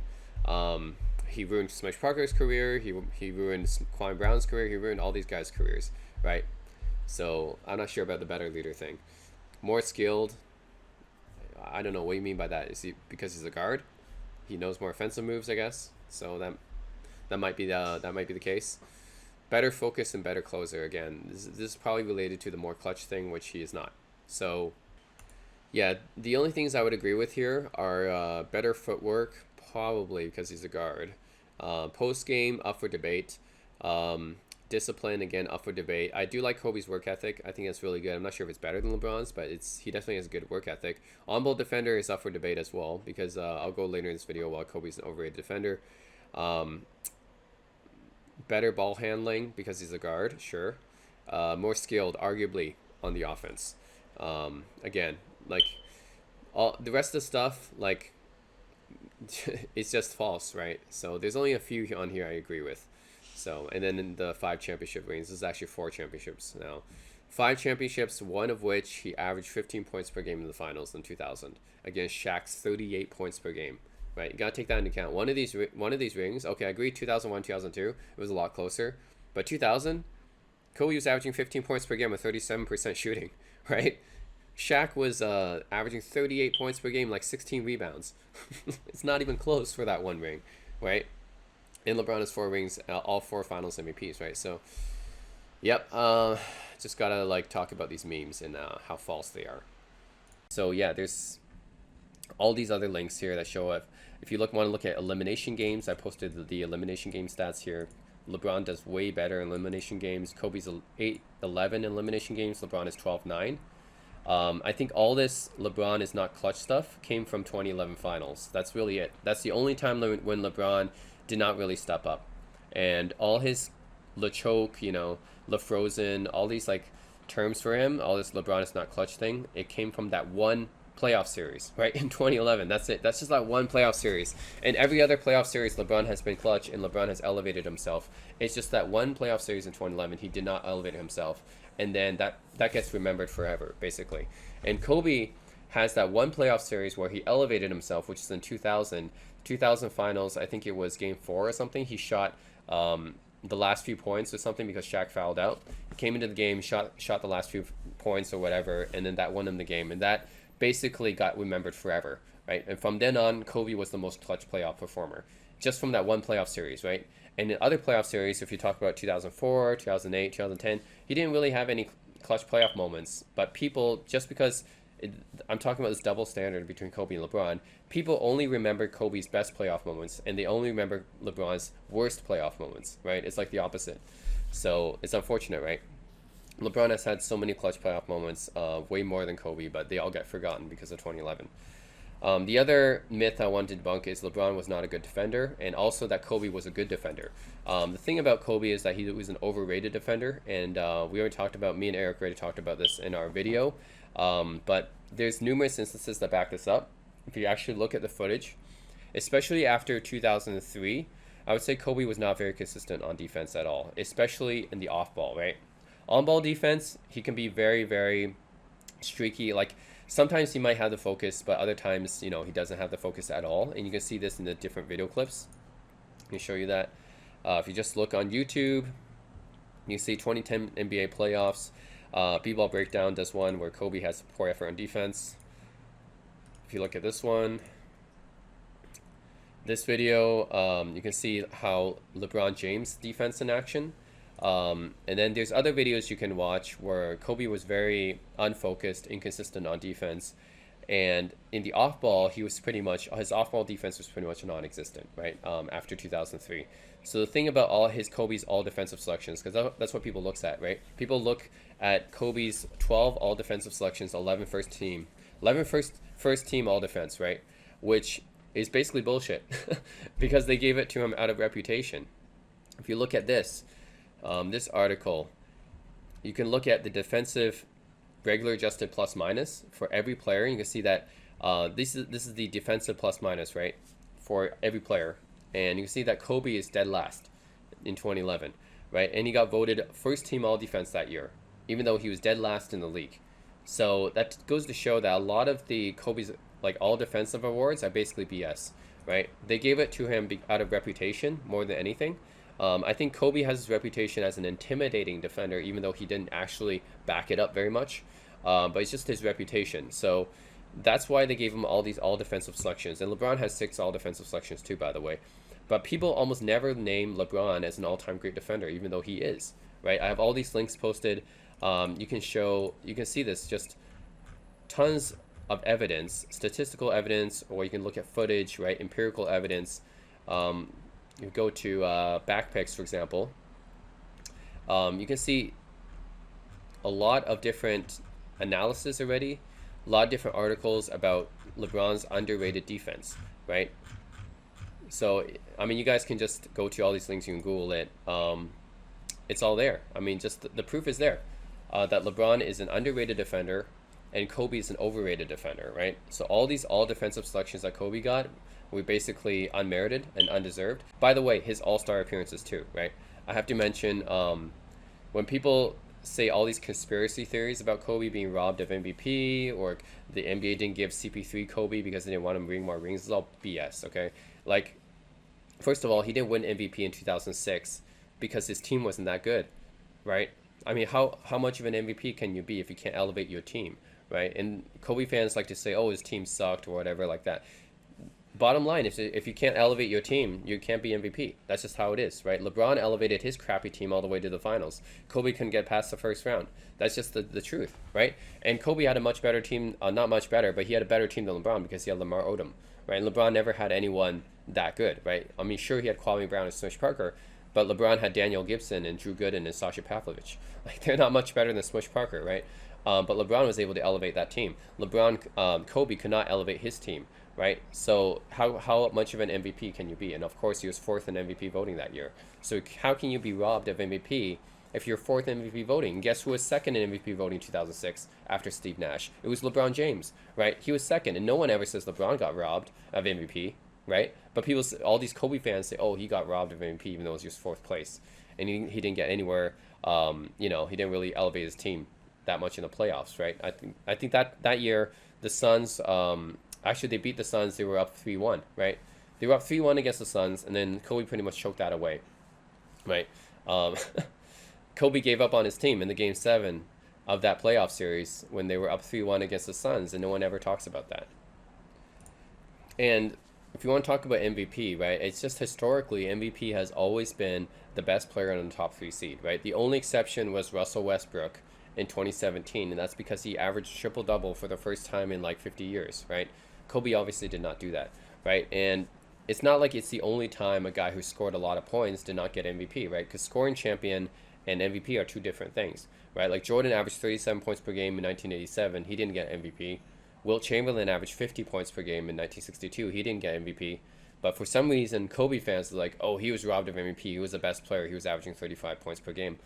Oh, Harden averaged 36 points per game 2 seasons ago. He didn't get MVP. No one, I don't see anyone saying Harden was like any conspiracy theories about Harden, right? Oh, the media must have hated Harden. Oh, the media must have hated Wilt or Jordan. I never hear that. But it's only these Kobe fans. They say, oh, the media was there's a conspiracy. The media hates Kobe, right? So obviously false, right? Because first of all, they gave him all these all defensive appearances, all these all defensive first team selections that he didn't even deserve, right? So the media was actually helping Kobe out, and all these all-star appearances that the fans voted him in, like he didn't deserve. Like 1998 when he was a bench player, averaging 15 points per game, he was selected as 1998 All-Star starter. He didn't deserve that. Or 2014-2016 when Kobe was arguably the worst player on his team and one of the worst players in the league actually if you look at his advanced like stats and his impact on the team, right? 2014-2016 after Kobe's injury, he was one of the worst players, if not the worst player on his team. And he got voted to 3 all-star selections at that time too, right? He got those for free. Right? He didn't deserve those, but he got them for free. So how could the media be against him, right? And the whole CP3 thing, right, is also ridiculous, right? So CP3 not going to the Lakers is because the NBA owned the Hornets at the time, and the NBA was allowed to veto that trade because they owned the Hornets, who had CP3, right? They were allowed to veto that at the time. It's that simple, right? There's no like sort of conspiracy of the NBA didn't want Kobe to get more rings. It's ridiculous, right? Kobe's one of the most popular players of all time, if not the most popular player of all time. Like, why would they do that, right? And on the opposite, you have another evidence that the NBA was actually trying to help Kobe, if anything, right? Remember the 2002 Lakers-Kings series, right? The NBA actually helped Kobe get them to the finals, right? That controversial Game 6, right? So if anything, the NBA has actually helped Kobe, right? The NBA wasn't against Kobe. The media wasn't against Kobe. They were trying to help him, right? Even more than what he deserved, right? So like I was saying, all these all defensive selections over guys like Tony Allen, James Posey, guys on his own team like Ron Artest, Trevor Ariza, and he got these all defensive selections over them, right? So if the media really hated Kobe, then why would he be getting all these extra like unmerited selections, right? And I just think that these Kobe fans are all brainwashed. I think they're brainwashed, man. It's just that they think that everyone's against Kobe because it's like I want to say it's like Trump supporters, right? I want to compare Kobe fans to Trump supporters. Like, I don't like to do that, but it's to me, it's almost very similar, right? Trump supporters, mainland Chinese, CCP supporters, and Kobe fans. To me, they're all the same level of brainwashing because they always believe that someone is against them, right? For Trump, it's like anyone says anything bad about Trump is like, oh, you're against Trump, right? And it's a conspiracy against Trump, right? And for Chinese people, it's like, oh, it's the Western media has a bias against China. It's a conspiracy against China, right? And for Kobe fans, it's like, oh, you're against Kobe. It's a conspiracy against Kobe, right? All these people are brainwashed, man. They're like a cult. I think Kobe fans are like a cult, right? They just, yeah, they just think that they make up these things, right, in their head, right? Like the media was never against Kobe. Public was never against Kobe at that time. He got all these all-star appearances, right? 18-time all-star. How can the public be hating him? Right? Why would the NBA be preventing him from getting more rings? It doesn't make sense. He's the most popular player in the league. So none of that makes any sense, and just wanted to debunk that, okay? If anything, the media is against LeBron, okay? Because every time LeBron has a great game, which happened many times this season already. Look at 2021 season. Look at LeBron's fourth quarters, right? A lot of times, I think just the previous game, he hit like a clutch three-pointer shot. So all these things that LeBron does actually gets swept under the rug. And the media actually doesn't like to talk about LeBron's accomplishments as much as Kobe's accomplishments, right? But for Kobe, scoring 81 points in the regular season, or like I think that's that one and the outscoring the Dallas Mavs in three quarters are the ones that a lot of Kobe fans like to bring up. They replay those over and over and over again, right? Those two games over and over again. So in all these 60-point games that Kobe had, it always gets brought up. But for LeBron's games, never gets brought up, right? LeBron's great games never get brought up. Whenever LeBron has, I guess LeBron doesn't make that many mistakes, but when he does, right, like the pass to Danny Green, and Danny Green didn't hit that shot last finals, and everyone hates on LeBron for that, right? But that was a lot the basketball play. That was the right basketball play, but everyone hated on LeBron for that. So whenever LeBron makes a mistake, then everyone hates on him. Whenever LeBron does good, no one talks about him, right? For Kobe, it's the opposite. Whenever Kobe makes a mistake, no one talks about it, right? I gave up on his team in Game 7, stopped shooting when they were up 3-1. No one talks about that anymore, right? Oh, it's because he wanted to spite Phil Jackson. No one talks about that anymore. He shoots 6 for 24 in Game 7 into the 2010 finals. No one talks about that, right? But when Kobe has a great game, like I guess in the finals, it would probably be either in the 2000 finals when he had that one game where he made those clutch shots after Shaq fouled out, or 2009, which was one of his actual decent finals performances. They keep replaying those, and of course in the regular season, right? The 81-point game and the outscoring Dallas Mavs in three quarters things. Those get replayed over and over again. So just the double standard, right? No one says there's any conspiracy theory against LeBron, though. They say it's the opposite. They say the media loves LeBron. ESPN loves LeBron. These are LeBron sexuals, right? Nick Wright, he's a LeBron sexual, right? All these guys who stick up for LeBron and actually say the facts about LeBron, right? That he actually had a good game, that he did this and that. Oh, they're LeBron sexuals, right? So it's like, to me, it's ridiculous, right? No one says these things about Kobe fans, that they're Kobe sexuals, right? No one says the media is Kobe sexuals, even though they never post anything negative about Kobe after his retirement. Never. I've never seen a single negative story about Kobe after his retirement, and especially not after he passed away, right? I've never seen anything bad about Kobe. But no one accuses the media of being Kobe sexuals, right? I've never heard that before, right? No one accuses the media of being Kobe sexuals, even when they post positive stuff about Kobe literally all the time. But if whenever they post something positive about LeBron, oh, they were LeBron sexuals, right? It doesn't make any sense. It's just a totally, for me, it's like a double standard, right? So the next one I want to bust. The next criticism I want to talk about is the whole LeBron needed a super team to win. Still has a losing finals record, 3-6 in the finals or something like that. People always want to talk about that. Well, now he's 4-6 in the finals, but. And then there's these Bron hater arguments that say, oh, LeBron needed a super team to win, right? He needed to recruit other players to win. He needed to team up with other superstars to win. Well, actually, if you go back and look at NBA history, right, super teams have been there for a very long time. It's just that all these haters think that LeBron created super teams, but that's actually not true, right? If you go all the way back to the 1969 LA Lakers, right, what did they have to get? They had to get Wilt, right, in order to beat Bill Russell. Right, so Bill Russell already had what we could consider a super team, but of course they were all drafted to that team, right? But you want to talk about teammates teaming up to beat another team? Yeah, that was pretty much the first one, right? Wilt joining Jerry West and Elgin Baylor in order to beat Bill Russell's Celtics, right? So that actually happened all the way back in 1969, and then if you want to continue on throughout the years, I could say in 1983 when Moses Malone joined Dr. J's 76ers, which already, by the way, had guys like Andrew Toney, Bobby Jones, Maurice Cheeks. That was already a really good team. Daryl Dawkins, right? Then Moses joined that team, and then they won the championship. So that's another example of stars teaming up. And then you can say, oh, Larry Bird's Celtics, right, with DJ, Dennis Johnson, and Bill Walton joining that team. Magic Johnson's Showtime Lakers, right? I know they drafted Worthy, but they got Bob McAdoo coming off the bench, for example. So those are pretty much super teams, right? And then if you want to talk about the 90s, right, you got, I think the most obvious example would be the Rockets with Hakeem Olajuwon and Clyde Drexler. They also added Charles Barkley to that team. They didn't, get to the finals or anything, but still, they added Charles Barkley. And then later on, they even added Scottie Pippen as well. And I know those guys were past their prime, but still, if you want to talk about guys joining up, right, that's an example. Then 2004 Lakers, of course, right? Karl Malone, Gary Payton teaming up with Shaq and Kobe, right? Obviously, they lost in the finals. And then the 2008 Celtics, right? The big three, Kevin Garnett, Ray Allen, Paul Pierce joining up. And then you have Rajon Rondo as well.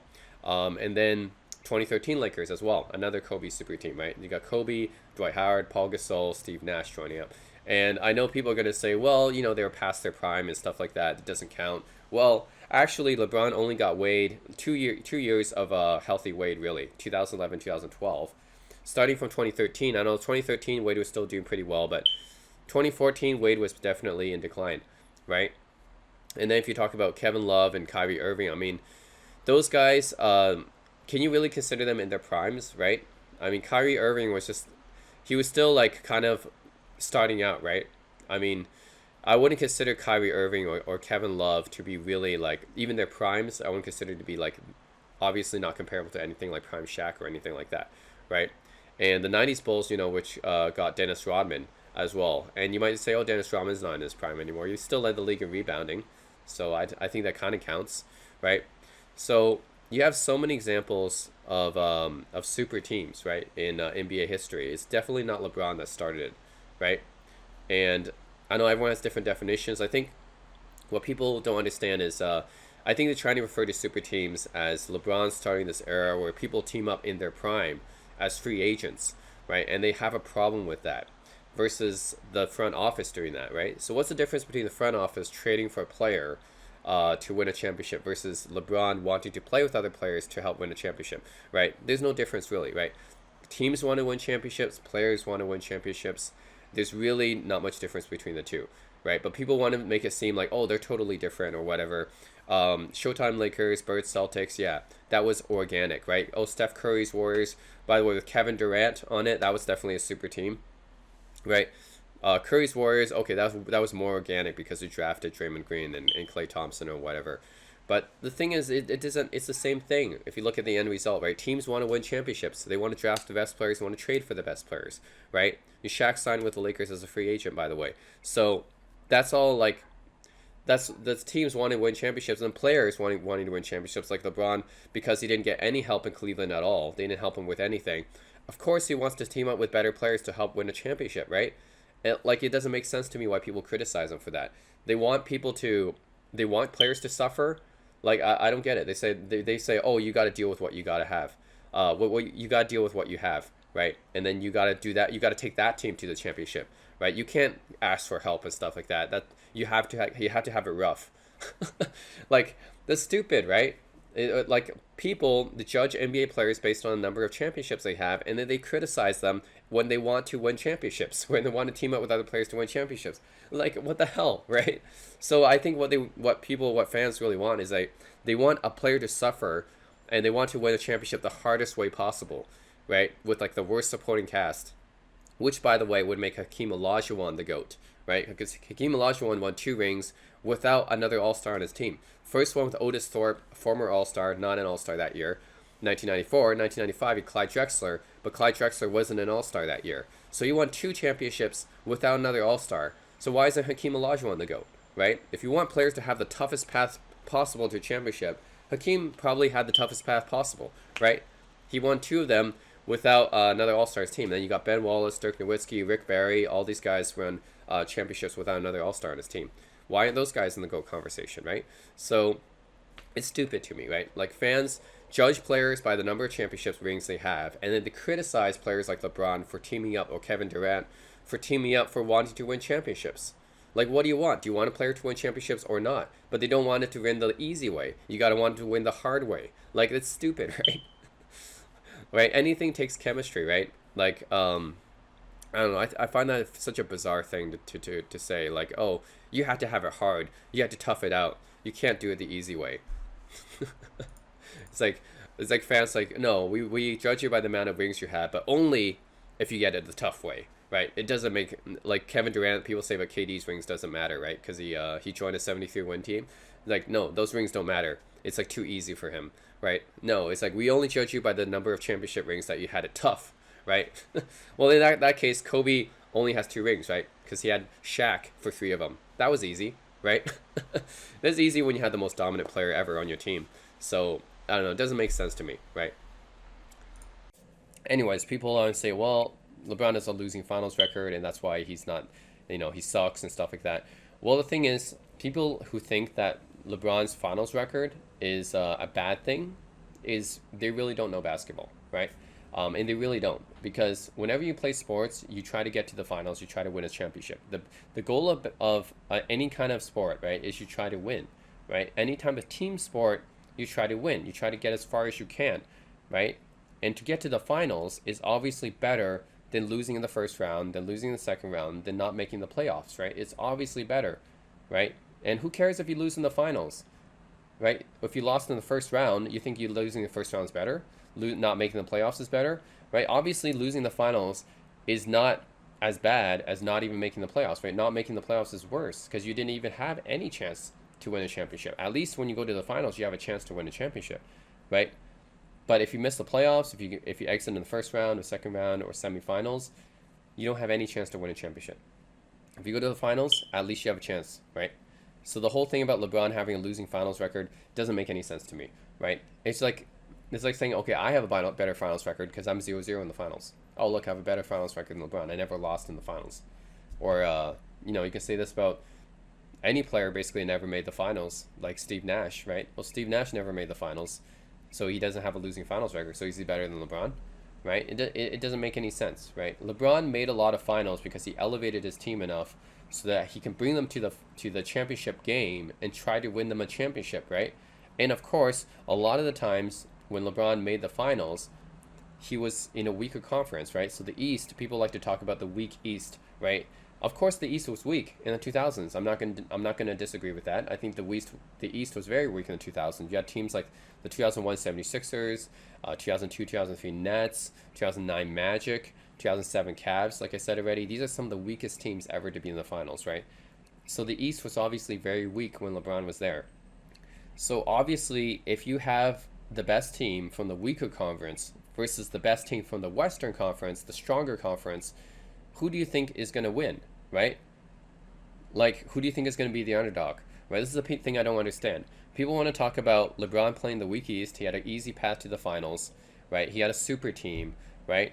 Whatever, he had an easy path to the finals, but um, even when he had a super team, it's not like he steamrolled all his competition or anything like that. He still needed some games, right? He still needed some like 6 or 7 games to beat the Celtics, to beat the Pacers. So it's not like he steamrolled his way to the finals or anything. It's not like he was that much more dominant to beat everyone else in the on the way there so easily. So it's not like there wasn't any decent teams in the East. Obviously, Pacers and Celtics and even the Bulls at one point gave LeBron kind of a tough time, right? But he made it through them. He made it through them, got to the finals, and then people criticized LeBron for losing the finals against a team which played in the Western Conference, the stronger conference, beat all the teams in the Western Conference, made it to the finals. Who do you think is going to have a better chance of winning, right? Like, to me, it doesn't make sense. So you're going to criticize LeBron for playing in a weaker conference, and then you're also going to criticize LeBron for then losing in the finals against a stronger team? Like, this doesn't make sense. Obviously, most of the time, LeBron has the underdog team, right? I think the only time he didn't was probably in 2020 last year when he played the Miami Heat. Obviously, LeBron played in the Western Conference at the time, though.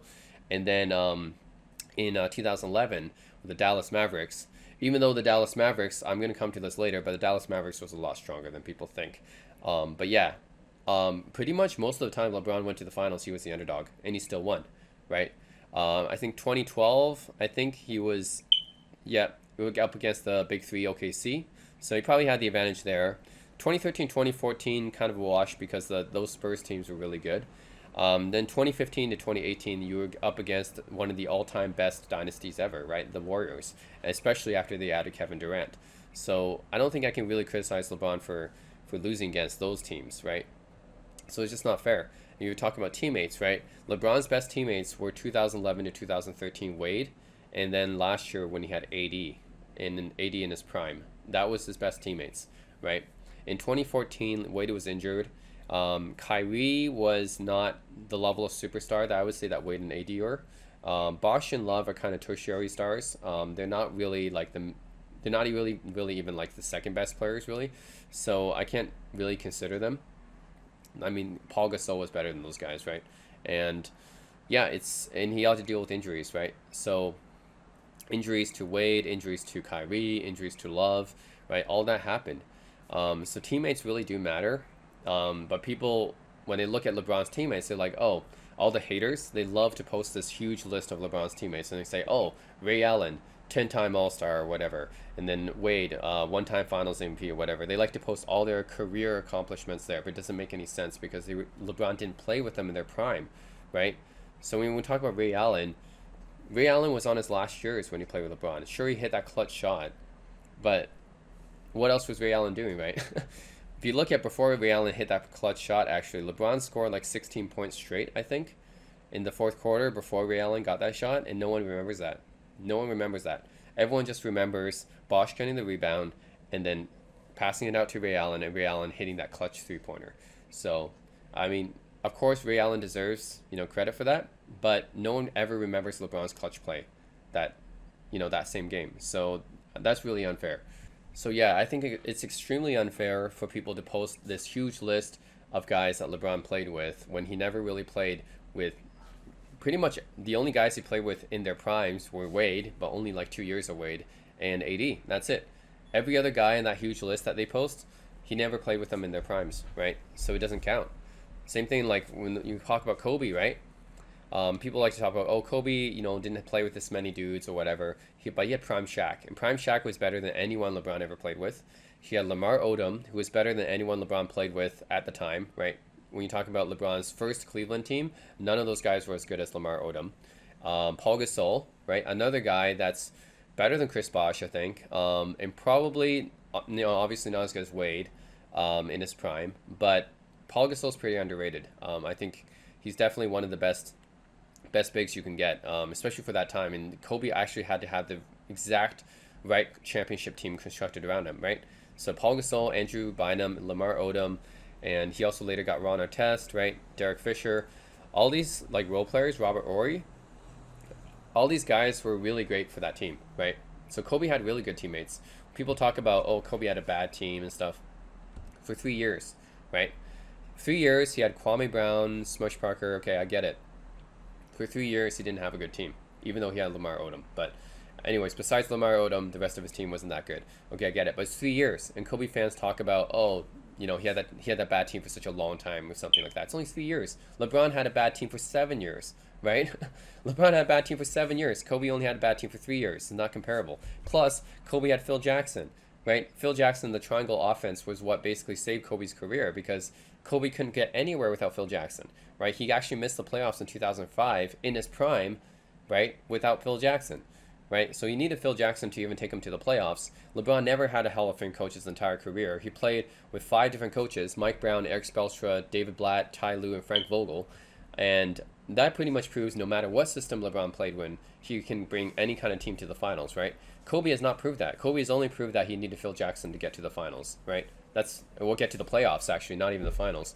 So, yeah, and like I said, Kobe has these moments that people never even remember anymore, right? He has that time when he was up 3-1 versus Suns in 2006, gave up on his team in the Game 7, stopped shooting, right? Imagine if LeBron did something like that, right? LeBron never did anything like that.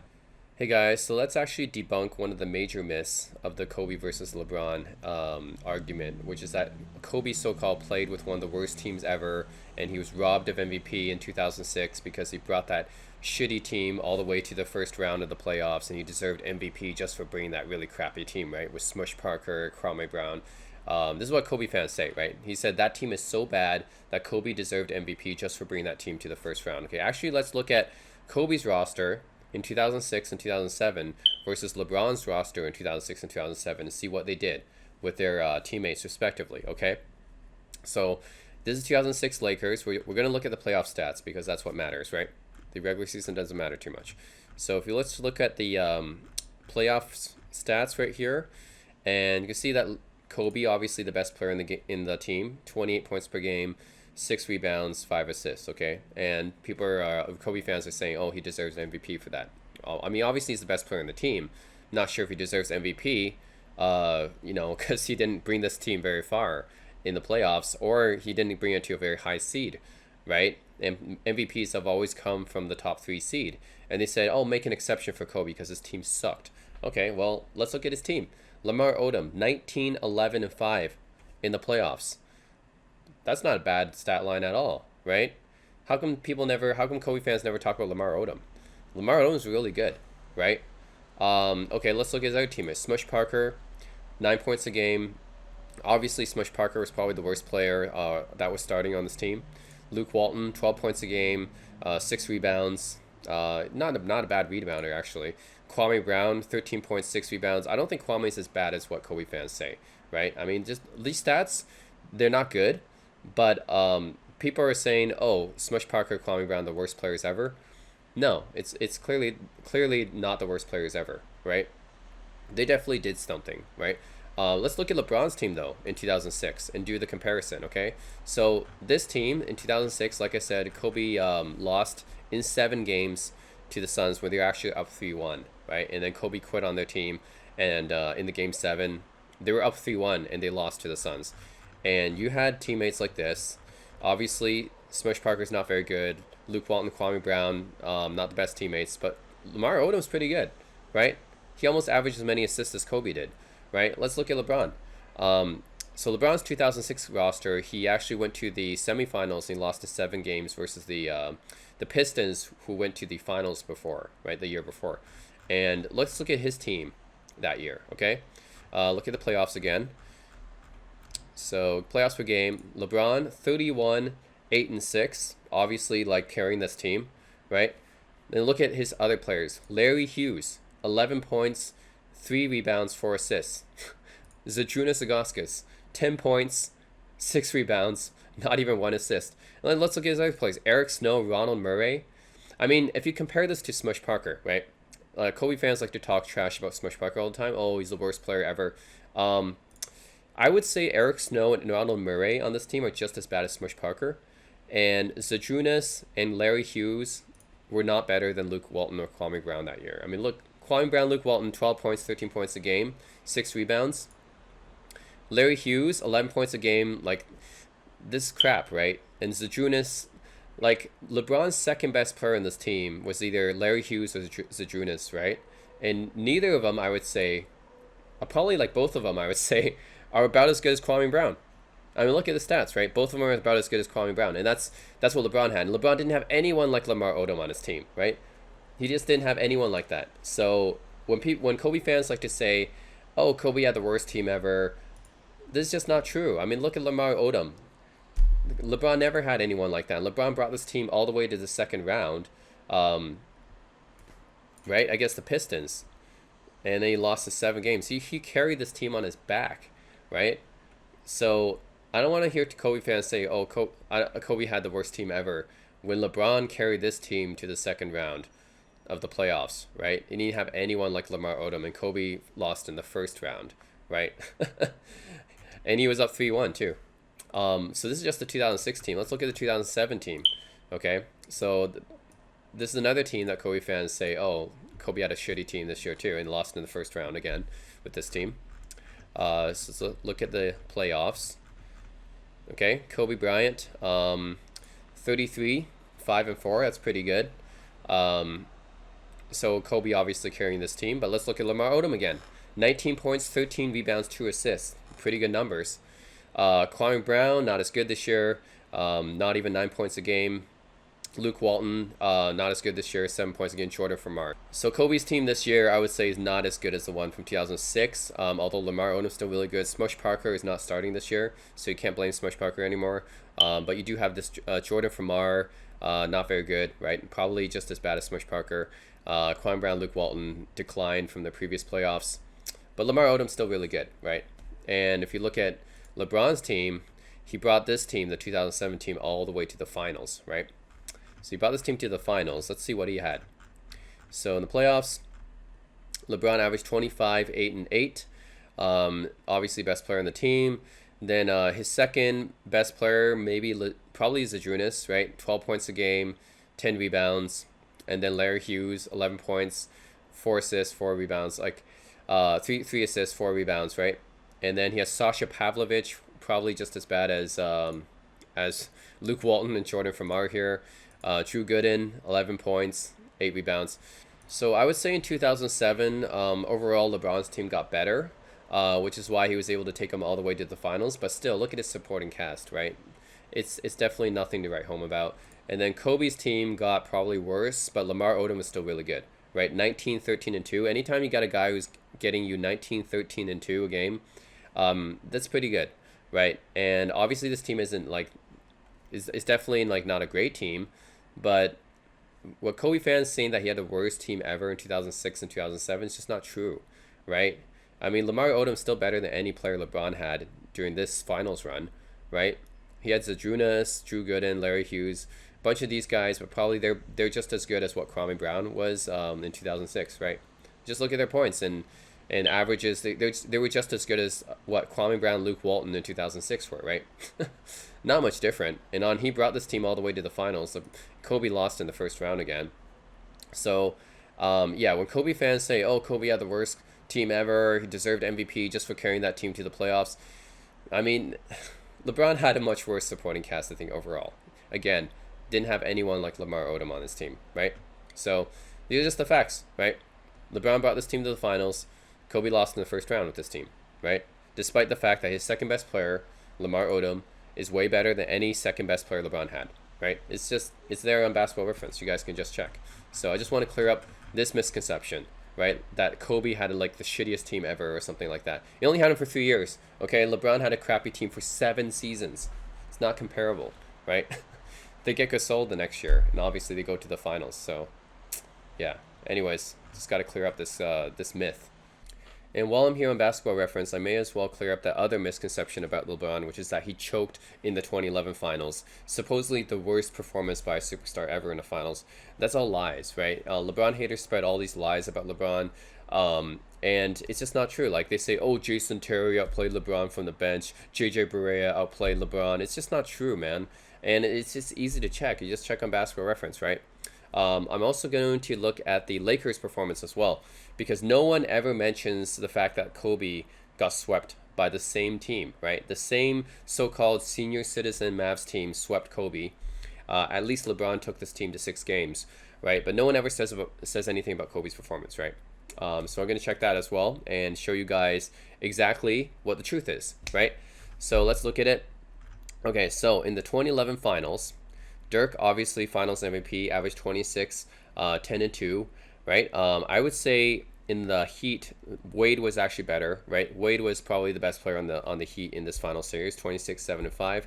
So I'm not going to say that LeBron was the best player for his team in this series. He wasn't. Obviously, this is not his best finals performance. I admit that. But the problem is the haters really try to discredit LeBron for this performance, right? And if you look at Jason Terry's performance here, we averaged 18, 2, and 3 on 49% shooting, right? And they said, oh, Jason Terry outplayed LeBron. Well, let's look at LeBron's stats, okay? LeBron averaged, 18, 7, and 7 on 48% shooting, right? So is 18, 7, and 7 on 48% shooting like much worse than 18, 2, and 3 on 49% shooting? No, it's not, right? I mean, the amount of points they both average is about similar. People might say Jason Terry outscored LeBron, but it's only by literally 1 point, 107 versus 108. Right? And obviously for the rebounds and assists, LeBron just doing way better than Jason Terry here. So that's obviously a myth, right? I think people just want to say, oh, it's embarrassing that Jason Terry outplayed LeBron or something like that, or outscored LeBron. It's not that embarrassing. They don't even play the same position. First of all, Jason Terry didn't come from the bench. He was a starting SG, right? And that's his job, is to score. I mean, he's a shooting guard, right? So LeBron in this series obviously wasn't that aggressive. He passed and deferred a lot, but still, it's not like LeBron did much worse than Jason Terry, right? Obviously, if 18-7 and 7 versus 18-2 and 3, I'd say LeBron did better, right, than Terry. So it's definitely not true that Jason Terry outplayed him. And look at JJ Barea, obviously not true as well, right? JJ Barea had 9, 2, and 3 here on 38% shooting. How did JJ Barea outplay LeBron? It doesn't make sense, right? That's not even close to anything LeBron averaged. So that's basically a myth. And then let's look at the Lakers, right? Okay, so Dirk Nowitzki, 25, 9, 2.5. Jason Terry, 22 and 4. So Jason Terry actually did better against the Lakers. He scored almost 20 points a game on 59% shooting. So that's a lot better than what he did against the Heat. Look at JJ Barea, 11.5, 1 and 5.5. This is better than his stats against the Heat. And he scored 50% shooting. So that's way better than what he did against the Heat, again, when he shot 38%. Let's look at how Kobe did. 23, 3, 2.5 on 46% shooting. So I mean, yeah, Kobe did outscore Terry, but it wasn't by much. It was by like 3 points a game. And Jason Terry was way more efficient than Kobe. Heck, JJ Barea was more efficient than Kobe. But no one talks about this. No one ever talks about Kobe being outplayed by Jason Terry or JJ Barea, when actually that's more closer to the truth than LeBron being outplayed by Jason Terry and JJ Barea, right? I mean, just look at the stats right here. LeBron did not get outplayed by Jason Terry and JJ Barea. Whereas Kobe, you can actually make a valid argument that Jason Terry and JJ Barea were way more efficient than Kobe was, right? You can't make that argument for LeBron. LeBron shot 48%. So, yeah, I mean, this is just another one of those lies that LeBron haters love to bring up, but it's just not true. And the other thing is, Kobe was actually directly guarding Jason Terry and JJ Barea because they were guards, right? LeBron wasn't directly guarding Jason Terry or Barea because they play different positions. LeBron's a forward, right? So this actually is more accurate because Kobe actually directly guarded them, right? And guess what? Jason Terry made like a record number of threes while being guarded by Kobe, and he shot 59%, 68% from three against the so-called elite defender, Kobe Bryant, right? No one talks about this, right? How the hell did Jason Terry shoot 59% and 68% from three against so-called one of the best defensive players of all time, Kobe Bryant, right? He was directly guarding them, right? For LeBron, he's a forward. He's not directly guarding these guys. So this is like way more accurate, and yet it's never talked about. Oh, by the way, Peja Stojakovic is playing this game, and he's shooting 52% from three and 51% from the field. And I remember someone telling me, "Oh, Peja Stojakovic never played in this playoff series. He just came off on the bench and stuff like that." Well, clearly he played here, right? So I don't know. I think it's just these LeBron haters are making up stuff, right? They're making up lies. And I just want to debunk these, right? Because it's not true. You can just look at Basketball Reference. Clearly, these are myths that need to be debunked. So I'm going to go over LeBron's different finals losses already, right? 2007, already said this one, he carried a really weak team to the finals, right? Talking about Eric Snow, Zydrunas, Sasha Pavlovich, Larry Hughes, Drew Gooden, and Daniel Gibson. Yeah, Drew Gooden and Daniel Gibson were his second and third best scorers in that finals. So obviously, yeah, no chance. I don't think that really counts as a loss because he shouldn't have even been in the finals. And then 2011 is the most misunderstood one because people think that, oh, the 2011 Mavs, they were all old, they were all washed up and stuff. First of all, the 2011 Mavs won 57 games in the stronger conference, right? In the Western Conference. You're talking about a team that won 57 games in the Western Conference, which is a stronger conference. And LeBron's team won 58 games, just one more game, in the weaker conference. So it's not like the Mavs were that much worse than the Heat, right? They weren't that much worse. In fact, they might have been better because they just lost one more game than the Heat in the stronger conference, right? And then if you talk about the playoffs, right? Okay, LeBron's 2011 Heat, I think, defeated all his playoff opponents in 5 games, I think, that season, which is pretty good. But the 2011 Mavs, let's see, they beat Portland in 6. Then they swept Kobe's defending Lakers. They swept them, okay? And no one ever talks about this for Kobe's resume.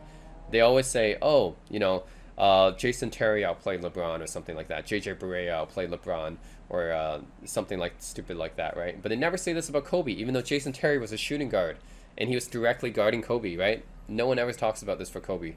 They always talk about, oh, LeBron, failed against this old-ass senior citizen team. And they never talk about Kobe getting swept by the same team, right? It's just a double standard. And then this team also beat OKC's Big 3 and 5. And they just have a lot more veteran experience in team chemistry, right? I mean, you have 4-time All-Star Sean Marion on the team. You have a Hall of Famer in Dirk, who was still kind of, he was old, but he was still kind of in his prime at the time, judging by his numbers, right? By the way, being old does not mean that you're not productive anymore, right? Because different players are different. It depends on the player, right? Like Kareem, LeBron, obviously, Jordan, Karl Malone, all these guys are, John Stockton, all these guys were really good even when they were old. Steve Nash and Kyle Lowry didn't even start their prime until they were like 28, 29, right?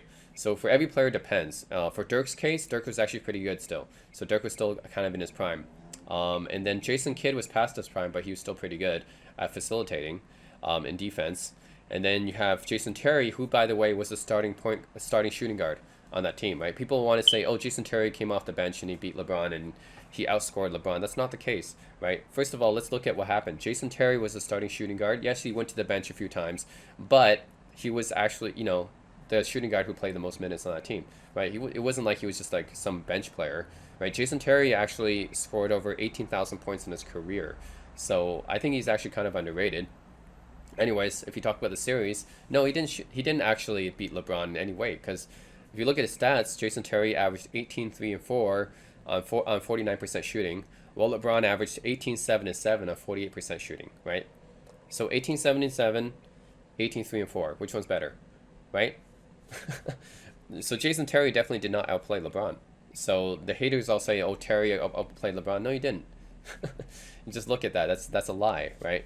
Um, and then if you look at Kobe's games, he had multiple games where he was worse than LeBron in 2011. Everyone wants to talk about, oh, LeBron only had 8 points in Game 4 in 2011. Well, if you look at Kobe, he also had 8 points. It was in the Game 5 in 2000, right? Game 5, 2000 finals, he had 8 points. He averaged 15 points per game, a 37% shooting that entire finals series, which is worse than anything LeBron's ever had. And then 2004 finals, which was probably, I would say, is probably his worst because 2000 finals, I kind of give him some slack there because he was out for a game. I mean, still, 2000 is definitely not one of his best performances, but 2004 was pretty bad because he tried to be the main guy and he really shouldn't have been. And he was averaging 22 points per game, which is higher than 18, but he did this on 38% shooting. And I think he was averaging 3 rebounds, 4 assists, like way below his career averages, right? Including 11 points on 31% shooting in Game 3. No one ever talks about this, right? Everyone talks about LeBron's 8-point performance in Game 4, 2011. No one ever talks about Kobe in 2000 and 2004 getting 11 points on 31% shooting or 8 points in Game 5, right? In 2000. No one ever talks about that. Now I can talk about a few other ones. 2008 Game 4, Kobe had 17 points on 31% shooting. 2010 Game 7, Kobe had 23 points on 25% shooting. Like, LeBron has never shot that bad in any game, finals or otherwise, right? And then 2014, I always said D Wade was kind of injured that year, but LeBron gets criticized for cramping up. And this is a stupid thing about LeBron haters, right? They say things that don't make sense. They try to compare these cramps to like other injuries, right? They try to compare this to Jordan's flu game, to Isaiah's sprained ankle game, or Kobe's torn Achilles game. They're all different injuries in different situations, right? You can't compare these, right? You can't compare a flu to a sprained ankle to a cramp. And Isaiah Thomas even explained it himself, right? The guy who a lot of people like to compare it to, Isaiah, when he sprained his ankle in the Game 6 in 1988 finals, right? Fantastic clutch performance by Isaiah, sure, but they always use this one to compare, oh, LeBron cramped up and he couldn't do anything. Well, Isaiah himself even said a cramp is a cramp. It's different, right? Isaiah himself even said that. And torn Achilles is totally different too, because Kobe never played in that torn Achilles. He just made 2 free throws, which is totally different than actually moving around on the floor. So I don't know why people try to like compare this. Totally different. And in 2015, Kyrie and Love were injured, right? And LeBron still took the Warriors to 6 games, and he averaged like something like 35, 14, and 9 that series. Second best player was Matthew Dellavedova that series. I mean, do you really want to say LeBron didn't step up? Like, come on. LeBron pretty much carried that team that year in the finals, right? And then 2017, 2018, LeBron was facing one of the best teams ever, right? You're talking about a team with Klay Thompson, KD, Curry, 3 best shooters of all time in one team. There's no way anyone could beat that, right? Kawhi only got lucky because Klay and KD got injured. But LeBron was facing this team at full strength. And in 2018, like, he basically had no supporting cast. He had Kevin Love and J.R. Smith. And J.R. Smith messed up in the first game. So, like, how could that be LeBron's fault, right? If you want to compare the final series, I mean, you can see the numbers here, right? Kobe's best finals was in 2009 when he averaged 32, 5, and 7 on 43%. That's probably his best final series, I would say. But look at LeBron's series, right? Pretty much 2007, I would say, is probably LeBron's worst. Everyone wants to talk about 2011. 2011 honestly wasn't that bad. In terms of points per game, sure, but I don't think LeBron was, like, by any other standards. Like, if you look at 2011, LeBron averaged 18, 7, and 7. Like, if you look at any other player, any other superstar averaging that kind of stats in the finals, that's actually a really good game. Like, averaging 18, 7, and 7 in the finals is pretty good. But just for LeBron, because it's so low compared to his usual standards, that's why everyone talks about it, right? So I actually think his 2007 finals is probably his worst because he only shot 35%. So that's probably his worst finals. But after 2011, every one of these finals is probably better than Kobe's best finals, right? I mean, Kobe's best, 32, 5, and 5. or 32, 5, and 7, right? If you look at any of LeBron's finals, 2012 to 2020, like, and look at this, right? 2020 last finals, he shot in a ridiculous 60%, almost 60% from the field. But that's ridiculous, right? If you look at Kobe, what's Kobe's best finals performance in terms of field goal percentage? It's 2002 when he shot 51%. But if you look at LeBron, right? 59%, 52%, 56%, 57%, right? LeBron's always been a better shooter than Kobe, and I understand they play different positions. Kobe takes more harder shots. LeBron usually plays his way around the basket and stuff, but you have to consider this when you're talking about the best players of all time, right? The field goal percentage actually does kind of matter there, right? You can't just like keep chucking up shots, chucking up shots, chucking up shots, and then say, "Oh, it's a GOAT. That's the best player ever." The player who missed the most shots all time, which is Kobe, that's the best player ever. How can you say that, right? I mean, if you're comparing great against great, we have to actually take this into consideration, and even to his own position, right? If we want to talk about Kobe compared to other shooting guards, Jerry West, Dwayne Wade, George Gervin, Clyde Drexler, Michael Jordan, all these guys had better shooting percentages than Kobe did, right? All of them. So the only shooting guard I would say has a worse percentage than Kobe is Iverson, and Iverson, is 5'11", so I don't really blame Iverson for getting such a bad percentage, even though he took a lot of shots too. But Kobe, you're talking about a guy who's supposed to be the second best shooting guard of all time in the GOAT conversation, supposedly, and he's, trailing behind all these guys at his position. Like, doesn't make much sense to me. So, yeah, LeBron, obviously, you can see from his finals performances, like, pretty much the majority of them are just way better than any of Kobe's performances. And then this one, I really don't like this one too. When people say LeBron dropped the ball in 2009 to meet Kobe in the finals, how's that LeBron's fault, right? So I get it. In 2009, LeBron's Cavs won 66 games, but that's a regular season, right? That game wasn't built for the playoffs. It was basically carried by LeBron, right? And then he lost to Dwight Howard in 2009, which the Orlando Magic in 2009 was a pretty well constructed team. And then Kobe beat that team in the finals. So even if LeBron made it to the finals with that team, Kobe would have slaughtered him, because Kobe's 2009 Lakers team was way better than LeBron's Cavs team at that time, right? And then how do we know that LeBron carried this team? Well, because after LeBron left Cleveland in 2011, right? After he left Cleveland, that team went to the lottery, right? I think that team lost like 49 more games after LeBron left, went straight to the lottery. So they went from 66 to like 19 or something like that. So that's how important LeBron was to that team, right? If you go from winning 66 games to 19 games, right? Huge difference, right? So, and then there's pretty much no other roster changes other than him. So that's how I know LeBron was pretty much carrying that team. And everyone blames LeBron for not meeting Kobe in the finals in 2009. The thing is, I think these Kobe fans want LeBron to meet Kobe in the finals in 2009 because they know Kobe would have won, right? You just know Kobe had a better team, right, that season. What's more interesting is the 2011 team, right? The 2011 Heat versus the 2011 Lakers would have been interesting, but no one ever talks about this, right? No one ever talks about Kobe getting swept by the 2011 Mavericks, the same team that they always criticize LeBron for losing against. They never criticize Kobe for getting swept by that same team, even though they were the defending champions, right? Kobe was still in his prime. Paul Gasol was still in his prime. They were the defending champions, and they got swept by that team, and no one ever brings this up, right? So really, it was Kobe that dropped the ball in 2011 to meet LeBron in the finals. It wasn't LeBron that dropped the ball in 2009. He had a really shitty team that year. But Kobe, as the defending champions, dropped the ball in 2011. He should have gone to the finals that year, but he didn't, right? I mean, he had a two-peat. You had a team with a two-peat, right? And you get swept by the 2011 Mavericks, the so-called senior citizen team. How is that not dropping the ball, right?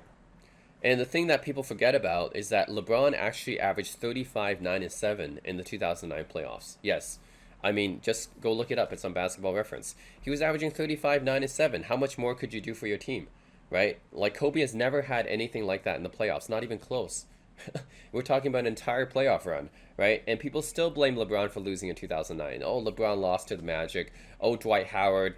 How could he lose to Dwight Howard? Like, they make fun of him, but how much more could you do? Like I said, his second best player that season was Mo Williams, right? He was doing pretty much the best as he could. He pretty much carried that team to 66 wins in the regular season, right? And in the playoffs, averaging 35, 9, and 7, how much more could you do, right? Like, he was doing the best he could in the playoffs. So I don't know why, like, people say, oh, 2009, the loss to the Magic was LeBron's fault. What? And I remember he actually had a clutch shot that playoffs too. Like, It's crazy. Like, I don't know why people blame LeBron when he was putting up these huge numbers for them, right? It's like whenever LeBron loses, it's always his fault. It's never his teammates, right? You never think about they never think about his team. So it's this double standard again, right? It's never his team. It's always his fault whenever he loses. And then when he wins, it's always his teammates, right? Oh, it's Ray Allen who won that. It's Kyrie Irving who won that. It's not him. It's AD who won that, right? They never give credit for LeBron when for his accomplishments, and they always blame LeBron for his losses. Like complete opposite of Kobe, right? For Kobe, it's like whenever he wins, it's all Kobe. Whenever Kobe loses, it's his teammates, right? Oh, it's Smush Parker, it's Kwame Brown. Like it's totally opposite, right? It's totally opposite double standards. Ridiculous. And the last one I want to debunk is LeBron is. People say LeBron's toxic. It doesn't make his teammates better. Or Kobe's a better leader and stuff like that. This one is the most untrue of them all because literally we have a lot of evidence that LeBron always helps out his teammates. He never blames them or how badly they performed. And we have a lot of evidence that it's the opposite for Kobe, right? We have a lot of evidence for Kobe blaming his teammates. We have a lot of different links here. So yeah, you can see like Kobe obviously with Dwight Howard pretty much ruined Dwight Howard's career, and then LeBron actually got Dwight Howard a ring, so that's the difference, right? Dwight Howard actually led the league in rebounding in 2013, even though people like to say, "Oh, Dwight Howard was injured that year." Well, he was sure he had a shoulder injury, but he still led the league in rebounding. Still pretty good, but yeah, Kobe couldn't get anywhere with that super team, right? That Nash Howard super team. Okay, they were past their prime, but still Dwight Howard, who is way past his prime when he played with LeBron, right? If he was past his prime when he played with Kobe, he's past his prime when he played with LeBron. And then Rajon Rondo was past his prime when he played with LeBron. And then people like to call him out as Hall of Famers or whatever that played with LeBron. They were way past their prime when they played with LeBron, and LeBron still brought them to a championship last year, right? And Kobe, on the other hand, obviously he got injured actually, so can't really blame too much on him that year. But still, like, yeah, he didn't really get anywhere with that super team, right? And then he blames Paul Gasol for the Game 4 collapse in 2010 against the Thunder. And then he's been trashing Smush Parker for pretty much his whole career, right? He pretty much ruined Smush Parker and Kwame Brown's career, right? Smush Parker and Kwame Brown are two of the most hated players ever, and it's because of Kobe, right? And Dwight Howard, I would say Dwight Howard's career got ruined because of Kobe as well, right? So if you look at how many players their careers got ruined from Kobe, oh man. And that's not to mention the fact that Kobe took a huge salary after his injury, right? In 2013, after he has an Achilles injury, he took a huge salary from the Lakers, and he wouldn't let any. That prevented the Lakers from having free cap space to sign any free agents, right? So maybe some free agents wanted to play at the time, they couldn't because of Kobe's salary. So because of that salary cap, Kobe took up most of it, couldn't sign many free agents, and then that's why they kept losing. And then plus, most people didn't want to play with Kobe anyways because he was such a demanding teammate. So, I mean, this is just so false, right? Obviously, LeBron was a better leader than Kobe was, right? Kobe's problem is that he was an asshole to his teammates, right? So whenever whenever they lose, even if it's Kobe's fault, right? For example, that Lakers game 4 that they lost to the Thunder, he blamed Paul Gasol for it. It was actually Kobe who shot 1 out of 10, right? And kind of led to that mess in the first place, right? Really Kobe was the problem, right? Kobe was the reason why they lost, and then he blamed Paul Gasol. So, I mean, it's on YouTube. Just check it out, right? Yeah, I can go to these links here. You can just check it out on YouTube. This is proof by Smush Parker. It says Kobe refused to talk to him, right? And if you look at this one, Kobe blames Paul Gasol for the Game 4 loss, right? It's all on here, right? It's all footage of it, right? You can find it on YouTube. You can search for articles on this. The thing about Kobe is that he always trashes his teammates. He always blames his teammates whenever they lose. He never blames himself, right? And LeBron has never trashed his teammates publicly, right? Even when something like J.R. Smith, for example, in 2018 Finals Game 1, he, obviously he made a mistake in that game, cost him that game basically. And LeBron has never trashed J.R. Smith for that, right?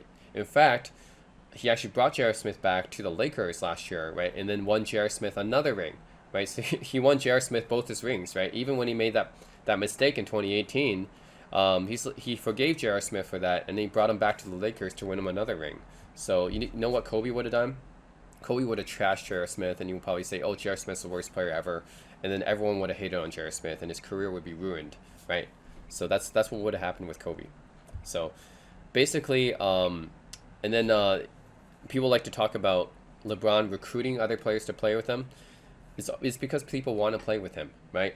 If you want to talk about AD, Rondo, Danny Green, JaVale McGee, DeMarcus Cousins, even Lance Stevenson, who was a former rival of LeBron's. They all want to come to LA to play with LeBron, right? And then LeBron haters are all like, oh, he's just trying to recruit more agents for a super team or whatever.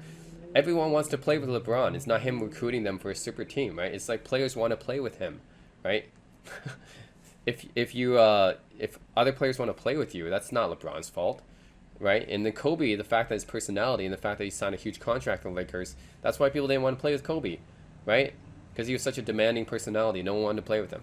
So there's a double standard, right? And LeBron called himself the GOAT, right? And everyone's like, oh, look, you can't call yourself the GOAT, and he got so much criticism for that.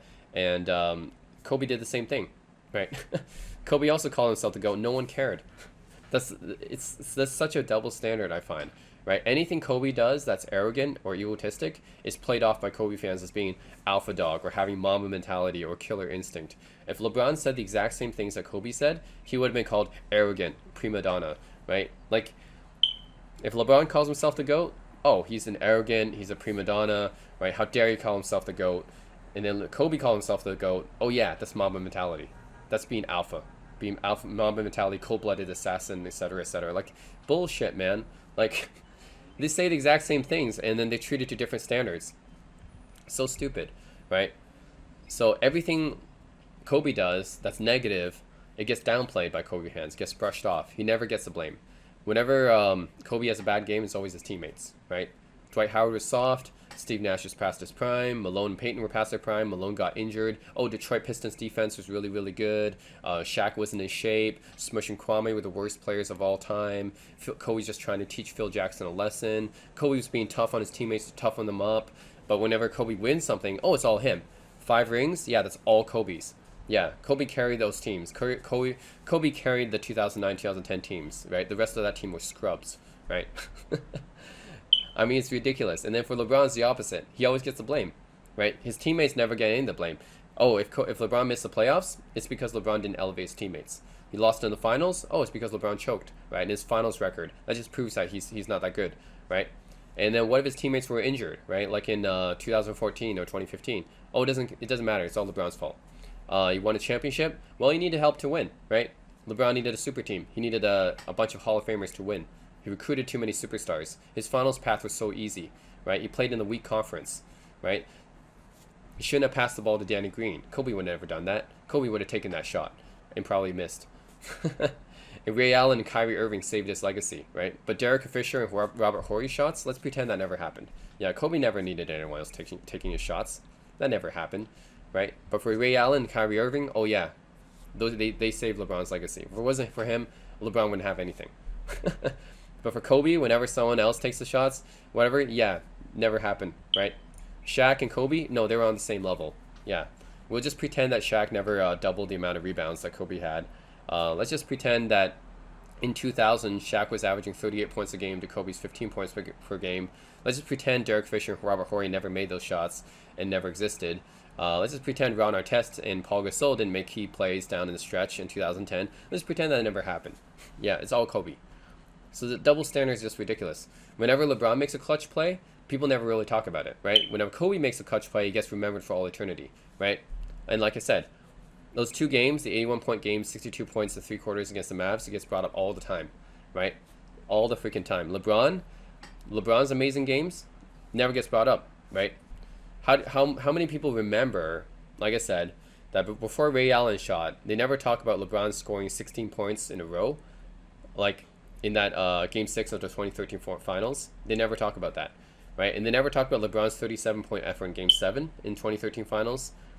They talk about Kyrie's shot in Game 7 2016, but they never talk about LeBron's triple-double, right? So every one of LeBron's finals performances, like since 2012 especially, are actually amazing, right? He averaged a triple-double in 2017. I think 2018, he put up something like 34, 8, and 10 in the finals, almost a triple-double. 2015, he averaged 35, 14, and 9.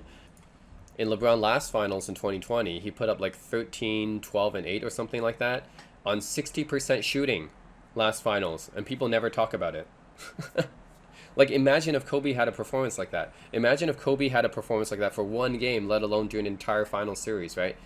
Like, when was the last time Kobe ever put up a stat line like 32, 10, 8, right? If he put up a stat line like that, probably in 2009 or something like that, then people remember that all the time, right? They would say, "Oh, Kobe had an amazing performance, super clutch or whatever." LeBron averaged that for an entire final series, and he did it on 59% shooting, and people don't remember it, right? I don't hear anyone talk about LeBron averaging that on 59% shooting last finals, and he did this when he was 35 years old, right? And no one ever talks about that. Yeah, it's ridiculous. I think one game in the 2020 finals, he scored 40 points on 71% shooting, game five. Like, that's insane, right? 40 points on 71% shooting. And he did this in the finals, right? It's insane. So, like, Kobe's never had any game like that, not even close, right? Like I said, Kobe's best shooting performance was 52% in 2002. And his best performance was in 2009 finals. Even that doesn't really compare to any of LeBron's finals since 2012. So I'm just going to say that there's a double standard, okay? Double standard of LeBron and Kobe. It's infuriating, right? Like, when you bring up all these facts and evidence online in social media, everyone's going to downvote my post because, oh, you can't say that about LeBron, something like that. Oh, you can't say that about Kobe, right? You're a Kobe hater, you're a Bron sexual, or something like that. Like, they always try to play off LeBron's achievements and discredit him as much as they can. And then for Kobe, they always try to make it up as if, oh, that wasn't Kobe's fault, right? It was the Pistons' great defense that forced him to shoot 30%, right? Whereas LeBron, I guess, the 2011 Mavs, he put up 18, 7, and 7, which honestly is a better performance than what Kobe did in 2004. They're like, oh no, LeBron had the worst game of anyone, of any superstar. Jason Terry outplayed him, right? Which is not true, right? I already showed that's not true, right? Jason Terry did not outplay LeBron in 2011, but it's this narrative, right? This narrative that LeBron choked so bad, or he had the worst performance ever in 2011. It's not true. Whereas Kobe's performance in 2004, it just gets swept under the rug, right? Never gets talked about, even though it's, for me, I think it's worse. It's much worse than LeBron's 2011 Finals performance, and that was also a worse upset too. Okay, I mean, let's take a look at this. Okay, the 2011 Mavs had a great coach in Rick Carlisle. They had one All-Star on that team that year, Dirk. They won 57 games in the stronger conference, and then they beat the Blazers in 6. They swept the Lakers, and they beat the OKC Big 3 in 5. Okay, and they had a Hall of Famer, Dirk. They had a solid player in Jason Terry, who's part of the 18,000 point club. They had a former All-Star in Sean Marion. They had a future Defensive Player of the Year in Tyson Chandler. And they had a Hall of Famer, obviously, in Jason Kidd, but he was past his prime. So all these guys were really, really solid, right? And then 2011 Heat. Let's look at the 2011 Heat, right? Inexperienced coach in Eric Spoelstra. This was back when, he was just starting to coach. Then he had a roster that was paying together for the first time versus a roster that was together for a long time. So you guess the chemistry wise, right? If you look at that, it was Braun, Wade, and Bosch's first year together versus a bunch of veteran players that already had good chemistry. So of course it's still an upset, but everyone talks about LeBron, this being LeBron's worst performance, or one of the worst performances by any superstar, when he only averaged 18, 7, and 7 in the finals on 48% shooting, right? That's not that bad, right? Like I said, for any other NBA player, that would actually be a pretty good finals. But because it's LeBron, oh, it's the worst finals ever. It's the worst finals performance ever, right? And biggest upset ever, which it really isn't, right? Looked at 2011 Mavs. If you look at all that they accomplished, they were a very, very solid team, right? So you have a bunch of veteran guys playing together, a stronger conference, stronger chemistry, and then you have a very young, inexperienced super team that they were up against, right? And then you look at the 2004 Pistons. I think this is a bigger upset, and here's why, okay? 2004 Pistons had a good career coach in Larry Brown, but you got to remember that 2004 Lakers had Phil Jackson, who was a better coach than Larry Brown, okay? He had one All-Star on the team, Ben Wallace, right? Won 54 games in the weaker conference, right? The Lakers actually won more games in the stronger conference.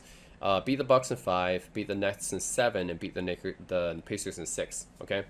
And they had a solid group of players, which Chauncey Billups, Ben Wallace, Rip Hamilton, Rasheed Wallace. But all these guys were kind of just really, really solid borderline Hall of Famer players, but not really Hall of Famer level players. They didn't have anyone like Dirk. Yeah, they didn't have any solid offensive player like Dirk. I have to mention that none of these guys in the Pistons averaged more than 22 points a game, okay? None of them. So, obviously, they didn't have any kind of offensive presence like Dirk did in the 2011 Mavs. and Dirk was still kind of in his prime, even though he was old, right? Because like I said, primes for each player are differently, especially for superstars. So Dirk, I consider to be still in his prime in 2011, even though he was old. In 2004 Pistons, you don't have anyone in the Hall of Fame, right? You have two Hall of Famers in the 2011 Mavs. You don't have any Hall of Famers in 2004 Pistons, although I think Ben Wallace and Chauncey Billups should be in the Hall of Fame personally. But you don't have any surefire Hall of Fame players like Kidd and Dirk, right? And they beat the Lakers in 5 games. And this Lakers team, I know Karl Malone was injured and Gary Payton, like these guys were new, but Shaq and Kobe already won championships together already. They had championship experience, and it just kind of fell apart, right? And they were both in their prime. Neither Shaq or Kobe were really injured. And then I just think that this was the bigger upset, right? Shaq was putting up 27-11 on 63% shooting. So Ben Wallace wasn't even stopping him that year. So yeah, Kobe definitely was the main reason I would say they lost that year. Because he tried to be the main guy. He wasn't passing to Shaq, who had a better... No, he was doing better. Shaq was obviously the better player that year. But Kobe wasn't passing to him, and he kept insisting on shooting himself, right? And of course, people say, well, the Pistons defense was really, really good and stuff like that. Kobe should have passed it. That's the thing, right? If your Pistons defense is really, really good, you pass it to the guy who's doing well, who's putting up 27-11 on 63% shooting. You're not taking the shot when you're shooting 38%, right? So I don't understand that, right? Like, why wasn't Kobe passing it, right? That's clearly Kobe's fault, and they're trying to excuse him from that. So and they obviously, Phil Jackson, they had a Hall of Fame coach. Sure, Rick Carlisle was a great coach, right, and much better than Eric Spoelstra at the time. But for this one, you had Larry Brown versus Phil Jackson, both great coaches, but I'm sure most people would say that Phil Jackson is a better coach than Larry Brown, right? And the 2004 Pistons had a tougher time getting past their opponents than the 2011 Mavs, right? The 2011 Mavs cruised through the playoffs in the stronger conference, right? So this is the bigger upset. And the thing is, and that just goes back to my double standard thing again, right? Nobody ever remembers Kobe choking in the 2004 finals, but they always remember LeBron choking in the 2011 finals, right? And it doesn't make any sense, right? I don't think LeBron did all that bad in 2011. Sure, he wasn't up to his standards. Sure, he wasn't aggressive enough. But by any standard, 18-7-7 on 48% shooting, even though Dwayne Wade was the better player that finals, like, that's not a terrible finals. That's okay, right? For any other superstar, that would actually be a good finals, a great finals even, right? But just for LeBron, okay, it's below his standards, right? And then that's why everyone thinks, oh, 2011 finals, that's where LeBron choked, right? That's when he had the worst performance ever in a superstar. Like, it's bullshit. Kobe's performance in 2004 finals was way worse than LeBron's 2011 finals performance, but nobody talks about this. They sweep that under the rug. They're like, oh, 2004 Pistons defense was so good or whatever. Kobe had off-court drama. It's all these excuses for Kobe, right? That it's so stupid. And honestly, like, LeBron, like, no one's excusing LeBron. I'm not excusing LeBron either, but I just... why is there so many excuses for Kobe, right? I'm not excusing LeBron for 2011. I think he actually did pretty decent. Could have done better, obviously, and could have won. But I think he did for that first team, considering the fact that it was their first time together, their first finals together, with no chemistry. Yeah, it's not as bad as people think. But for Kobe, no one. Yeah, everyone always makes these excuses for Kobe in the 2004 finals, and they sweep that under the rug, right? But everyone talks about LeBron's 2011 finals performance. And the rings argument is one that a lot of casual fans like to use, right? Because, oh, Kobe has 5 rings, LeBron has 4, and Kobe's better, right? End of story, he has more rings. But the problem with this argument, it's just so simple, right? It's like, if you're only looking at number of rings, obviously Robert Horry has 7, right? Does that mean he's better than Jordan? Of course not, right? We don't just look at number of rings. We have to look at the number of rings you have as the best player, right? Or one of the best players on the team. That's really more important. I'm going to look at if you're the second best player or the best player, or how much you contributed, right, to that championship. It matters, right? Because, ultimately basketball is a team sport. Rings are won by teams, right? And of course, LeBron has 4 rings right now, 4 finals MVPs, because he clearly was the best player on that team. Kobe, he was clearly the best player on only 2 of those teams, right? Or even that, right, 2010, actually, you have a case for Paul Gasol as well, because he had more win shares, and actually, if you look at the games, Paul Gasol contributed arguably just as much as Kobe did. But anyways, let's say 2009, 2010, okay, Kobe was the best player. He had those finals MVPs. Okay, if you look at him with Shaq, though, right, So Shaq and him had a three-peat, obviously. In 2000, Kobe definitely wasn't the best player, not even close, right? So in the finals, you can look at the numbers. Shaq was averaging 38 points per game, right? Shaq was averaging 38 points per game in that finals. Kobe was averaging only 15. There's no way that Kobe was the best player that time, right? And it's not even close, right? And 2001, 2002 is definitely closer, right? Kobe's number is a little bit better, of course, than 2000. But still, like if you look at the numbers in 2001, 2002, Shaq was averaging just as many points as Kobe did, but double the rebounding average, right? So yeah, Shaq put up just as many numbers, but double the rebounding average. And then Kobe fans like to say, oh, they're 1A and 1-2. They're pretty much equal. Not really. I mean, sure, Kobe is scoring just as many points as Shaq did, but for the other aspects of the game, right? Kobe passed the ball. Sure, he assisted better than Shaq, and he should because he's a guard. But Shaq had double his rebounding numbers, right? And for blocks as well, right? That's pretty important. So I think Shaq was still clearly the best player in 2001 and 2002, even though Kobe did pretty well in those series. So really, Kobe only has two rings where he was the best player for, or debatably the best player, right? 2001, 2002. I mean, you could make a case, but it's a huge maybe as well because Shaq actually, contribute a lot on the rebounding defensive end. Um, but 2000 definitely not, right? 2000 Kobe definitely wasn't even close to being the best player. So yeah, LeBron having four rings and four championships, being the best player clearly for all of those now. I mean, that has to be accounted for, right? And you got to look at the finals opponents. When you talk about LeBron's finals record, you got to look at the opponents they face too, right? So obviously that matters. The reason why Kobe has a better finals record is because, first of all, three of them, he was playing with Shaq and he wasn't even the best player on his team. Does that really count? And plus, the opponents, look at it, 2000 Pacers, 2001 76ers, 2002 Nets. Then you look at Kobe's other opponents, the 2000, the other opponents that he beat, right? Which was the 2009 Magic and the 2010 Celtics, right? Out of all those teams, out of the five teams that he beat, right? Four of them arguably were some of the weakest teams ever, right? I mean, no one's going to say 2001 76ers, 2002 Nets, 2009 Magic. Those are some of the weakest teams ever to be in the finals. 2010 Celtics was probably his best team that he faced in the finals, but still, that was an older Celtics team with KG post surgery, and you have Kendrick Perkins out for a game, and he still needed 7 games. He still needed 7 games to beat that team, even though they were older, post injury KG. He needed Ron Artest and Paul Gasol to really to help him win that game. Like, and Kendrick Perkins out, like, man, like that was Kobe's finals victories, right? If you look at all those, none of them were super impressive, right? If you look at LeBron's victories, in 2012, he beat the OKC Big Three. 2013, he beat the Spurs dynasty, right? Probably one of the best Spurs teams, right? If you look at 2013, 2014 Spurs, those are some of the best Spurs teams, right? And then 2016, obviously, he beat one of the best teams of all time, right? The 73-win Warriors, which had the reigning unanimous MVP in Steph Curry, right?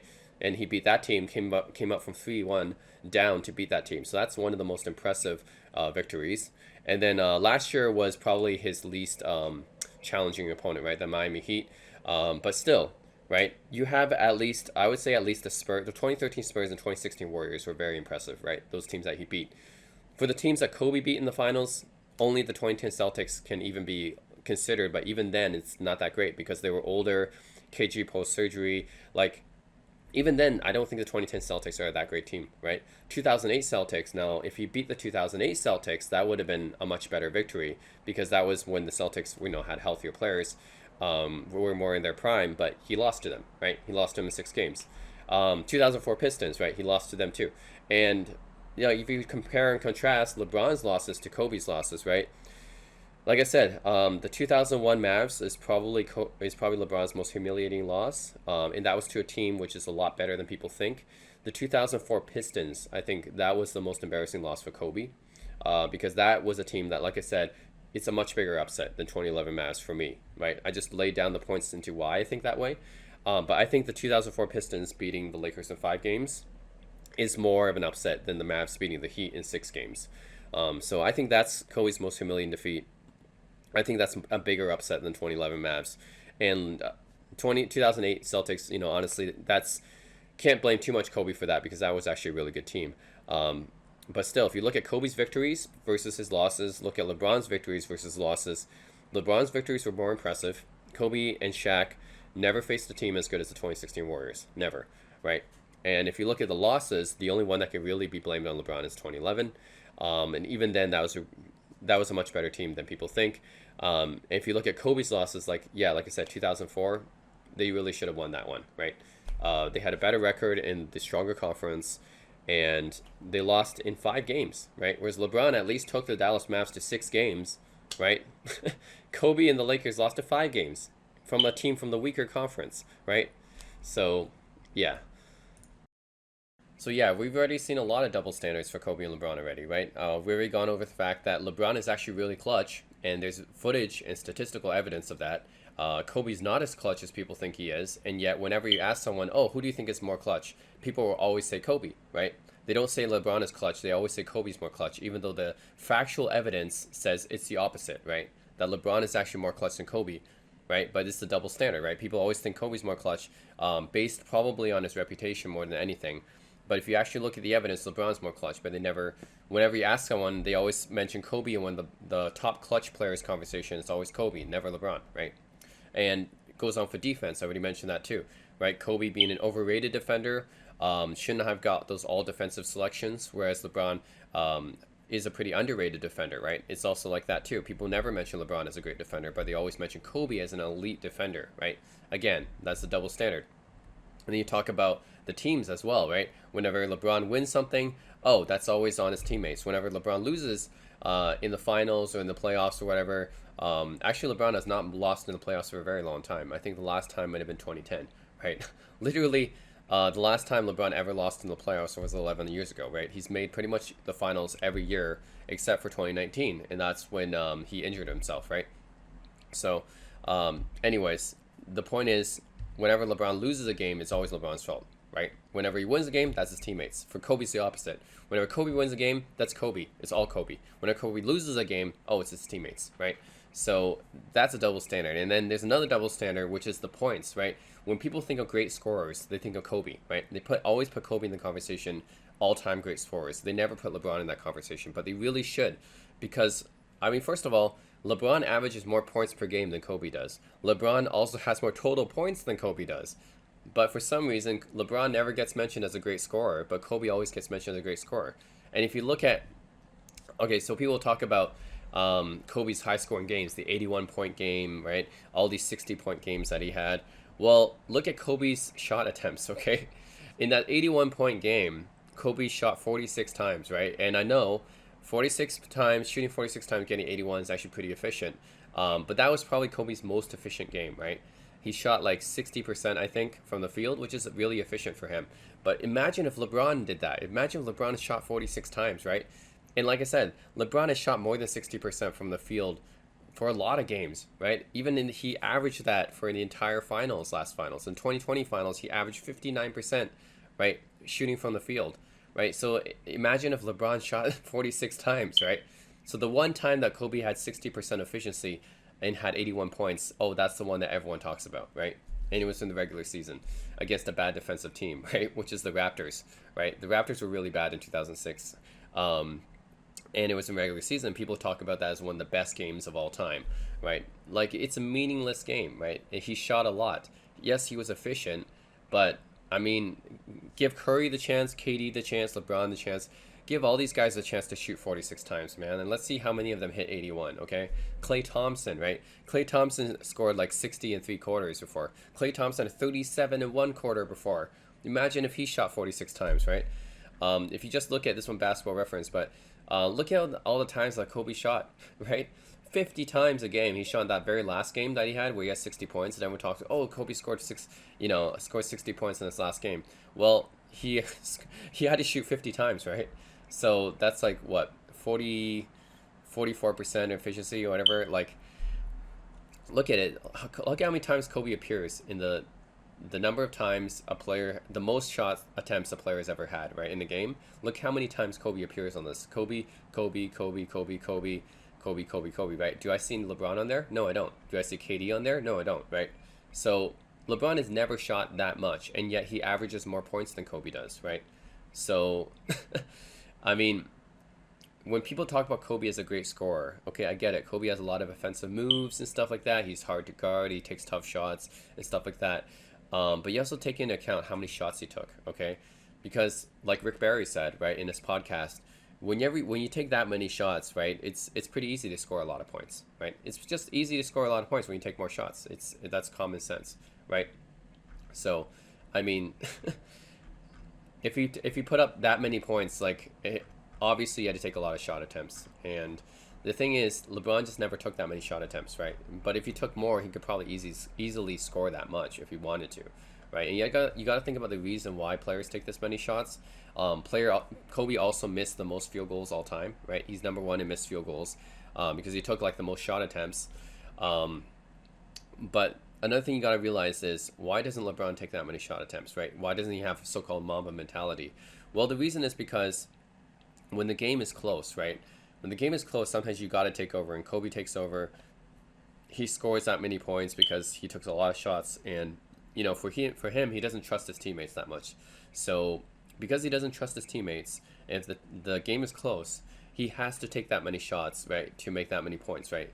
And the reason why LeBron has never done this is because usually LeBron always trusts his teammates, and if it's a close game, right, I think LeBron always makes the right basketball play, right? He always dishes it out to an open teammate and stuff, and usually that works. That's why LeBron has a better, that's why LeBron won more games than Kobe did, right?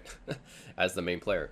So because he makes the right basketball play, and that's why LeBron was able to elevate his teammates, and even if he had a bad supporting cast, he's able to bring them to the finals, right? But Kobe, with his supporting, when he has a bad supporting cast, he can't do anything with it, right? That's one of the reasons. But the other thing is, LeBron just doesn't have that many games when he's that close, right? If it's not that close, then he doesn't have to take that many shots. The same reason why Klay Thompson and Steph Curry, they sit out, right? Sometimes they sit out in the fourth quarter, even though they could break 81 points if they kept taking shots, but they sit out in the fourth quarter because it's not close anymore. The game's not close, they don't need to play. But Kobe's one of those players where, because he doesn't trust his teammates, right, the game is often very close, right? Because he doesn't trust his teammates, and he's also like a defensive liability sometimes. So the game is often very close, so he has to take a lot of shots to get them back up ahead, and that's why he gets a lot of points, right? But that's not necessarily a good thing, right? You got to look at the context, right? Like I said, KD, Curry, Klay Thompson, these guys, they often sat out fourth quarters, right? They didn't need to take that many shots because the game wasn't close. Whereas for Kobe, it was close, and that's not a good thing, right? And for LeBron, he elevates his teammates so much. Like, oftentimes he doesn't need to take that many shots. So the thing people got to understand, right? Yes, Kobe scored a lot of points, but you got to look at how many shots he took in the context of his team, right? Because his team was bad, but it's also he didn't trust his teammates, so that's why it's always close. So that's why he has to take as many shots. LeBron trusts his team, right? Elevates his teams, and then the games aren't that close. He doesn't have to take that many shots. And often even if it is close, he has someone in a better position to take the shot, right? And that's why LeBron wins these games a lot more than Kobe wins these games, right? So those are the things that people have to take into consideration. And another double standard I have to talk about is, even it's really stupid, but a lot of haters even bring up LeBron's performance in the Olympics, and you look at the 2004 Olympics where the U.S. won bronze, right? U.S. won bronze in that Olympics. The team captains that year were Tim Duncan and Allen Iverson, right? But, of course, being Brown haters, they have to blame LeBron for it, right? They're like, oh, LeBron was on that team and they only won bronze. It's all LeBron's fault. It just doesn't make any sense, right? If you actually look at what happened in that Olympics, the coach was Larry Brown, and Larry Brown doesn't play rookies, right? LeBron was a rookie in 2004, right? He didn't really get any playing time in the Olympics, and the team captains were Iverson and Duncan, but of course, being Brown haters, they have to blame LeBron for that loss, right? It doesn't make any sense. He never even played in that Olympics, right? Barely got any playing time. And then, of course, for Kobe, they'll say, oh, 2008 Kobe Olympics, the redeemed team, that's all because of Kobe, right? That's why they won gold, which doesn't make any sense, right? First of all, LeBron was on that team with Kobe. LeBron and Kobe actually played on the same Olympics teams, right? 2008 and 2012. So that doesn't make any sense. And Kobe wasn't even the main scorer on that team. He wasn't the leading scorer. It was Wade, right? Dwayne Wade was actually the leading scorer on that team. So it doesn't make any sense. Of course, it goes back to this double standard again. Every team that LeBron is on that fails, that's all LeBron's fault. Every team that Kobe's on that wins, that's all Kobe, right? They give all the credit to Kobe whenever they win. And of course, right, like I said, every time Kobe's team fails, that's his teammates, right? When LeBron's team fails, oh, it's all LeBron, right? And when LeBron's team wins, that's all his teammates. It's like the opposite, right? So it's another one of those stupid double standard things. Even when it comes to the Olympics, right? It's not even related to the NBA. But his haters even go so far as to talk about the Olympics, and it doesn't make any sense, right? In 2004, LeBron didn't get any playing time, and Kobe and LeBron played on the same Olympic teams. Why would you say he needed Kobe to win gold, right? It's just because Kobe and LeBron happened to play on the same Olympic gold teams, right? Kobe didn't play in 2004, right? But if Kobe played in 2004, do you really think that they would have won gold, right? I mean, they had Iverson and Duncan on that team, so I'm not sure if adding Kobe really would, really would cause them to go all the way to gold already. So yeah, the criticism doesn't make sense and it's unfair, right? I just want to point this out. I'm really not a LeBron fan. I mean, look at all my jerseys in the background, right? You see West, you see Barry, I'm Magic Johnson over there. I don't have any LeBron stuff. My figurines, right? No, nothing LeBron, right? LeBron's a Laker, but I don't have any Lakers figurine of LeBron, right? So I obviously am not a fan of LeBron. It's just that I have to talk about the truth, right? And people are lying basically about LeBron, right? And this is stupid double standard about Kobe. They always prop up Kobe and they always talk down about LeBron. And I just want to make this right because for me, I just care about the truth. I care about facts and I care about justice, right? And it's just not fair to LeBron to say these things about him, right? It's just not fair. That's why I have to talk about it. And you bet your ass that if anyone says anything bad about Jerry West or Rick Barry or Magic Johnson, if they say anything that's a lie about these players, anything that's false, then I'm gonna back them up too, right?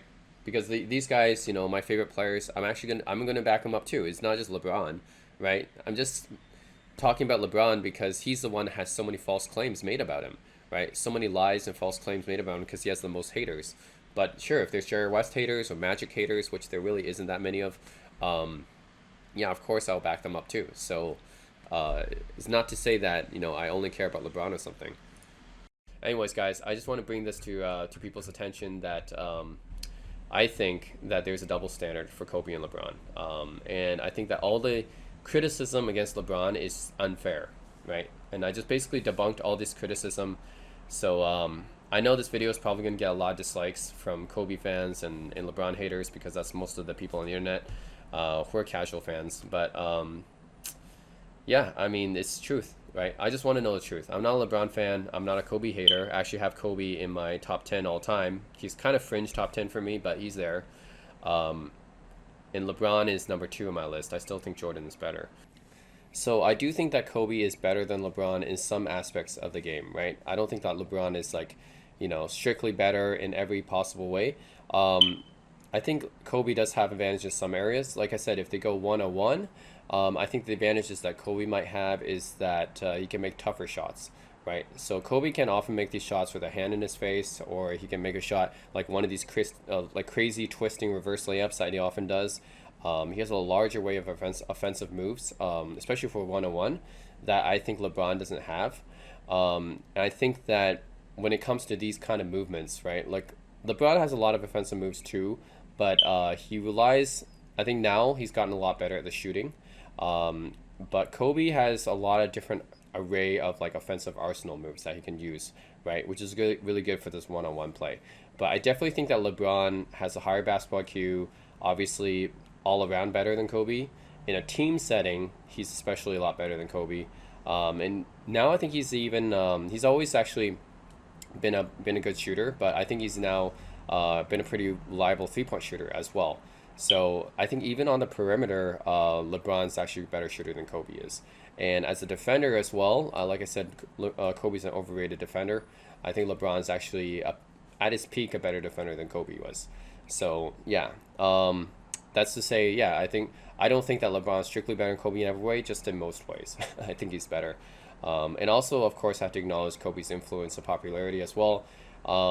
Kobe's always going to be one of the most influential and popular basketball players because of his wide reach, right? I mean, you can just see all the tributes paid after his death, just how many people he affected. So I'm not sure if LeBron has that level of impact that Kobe does, because even though I think Kobe's an overrated player, I obviously have to acknowledge how influential and how popular he is, right? LeBron does not have that level of popularity, I don't think, and Kobe's a more flashy player, right? And obviously that helps in his popularity, right? He's a very flashy player, all doing all these crazy, hard to do, like he has all these crazy offensive moves, right? People really like to see all these fadeaways, dunks and crazy reverse twisting layups and stuff like that. Of course, that's fun for the crowd, right? And I think if you're talking about strictly entertainment, yeah, Kobe definitely has advantage over. Even though LeBron's a really good dunker as well, and is also very entertaining to watch. But I think if there's two games, one has Kobe in his prime doing all these crazy offensive moves, and another has LeBron doing his offensive moves, I think more people would pay to see Kobe than LeBron. So I have to acknowledge how popular Kobe is because of this. So he has these advantages over LeBron, I think. But yeah, for a basketball career, just talking strictly basketball, I don't think it's close. I think LeBron's way better. But I just have to bring this to people's attention because it has to be said, right? I have to say the truth, the facts, right? I can't just see all these comments about LeBron choking the 2011 finals and, LeBron not being loyal to his team or needing a super team to win, having bad finals record or something like that, or LeBron not being clutch. Like, all this is false, right? Or Jason Terry outplaying LeBron. All this is false, okay? I have to debunk this, right? Because I have to say the facts to people, right? Even if Reddit doesn't let me post about it, at least I want to say the facts on YouTube, okay, so that people know, right? These are the facts. If you don't like them, sure, okay? I don't care if you like them or dislike them, okay? If you're a Kobe fan, you don't like this video, that's fine.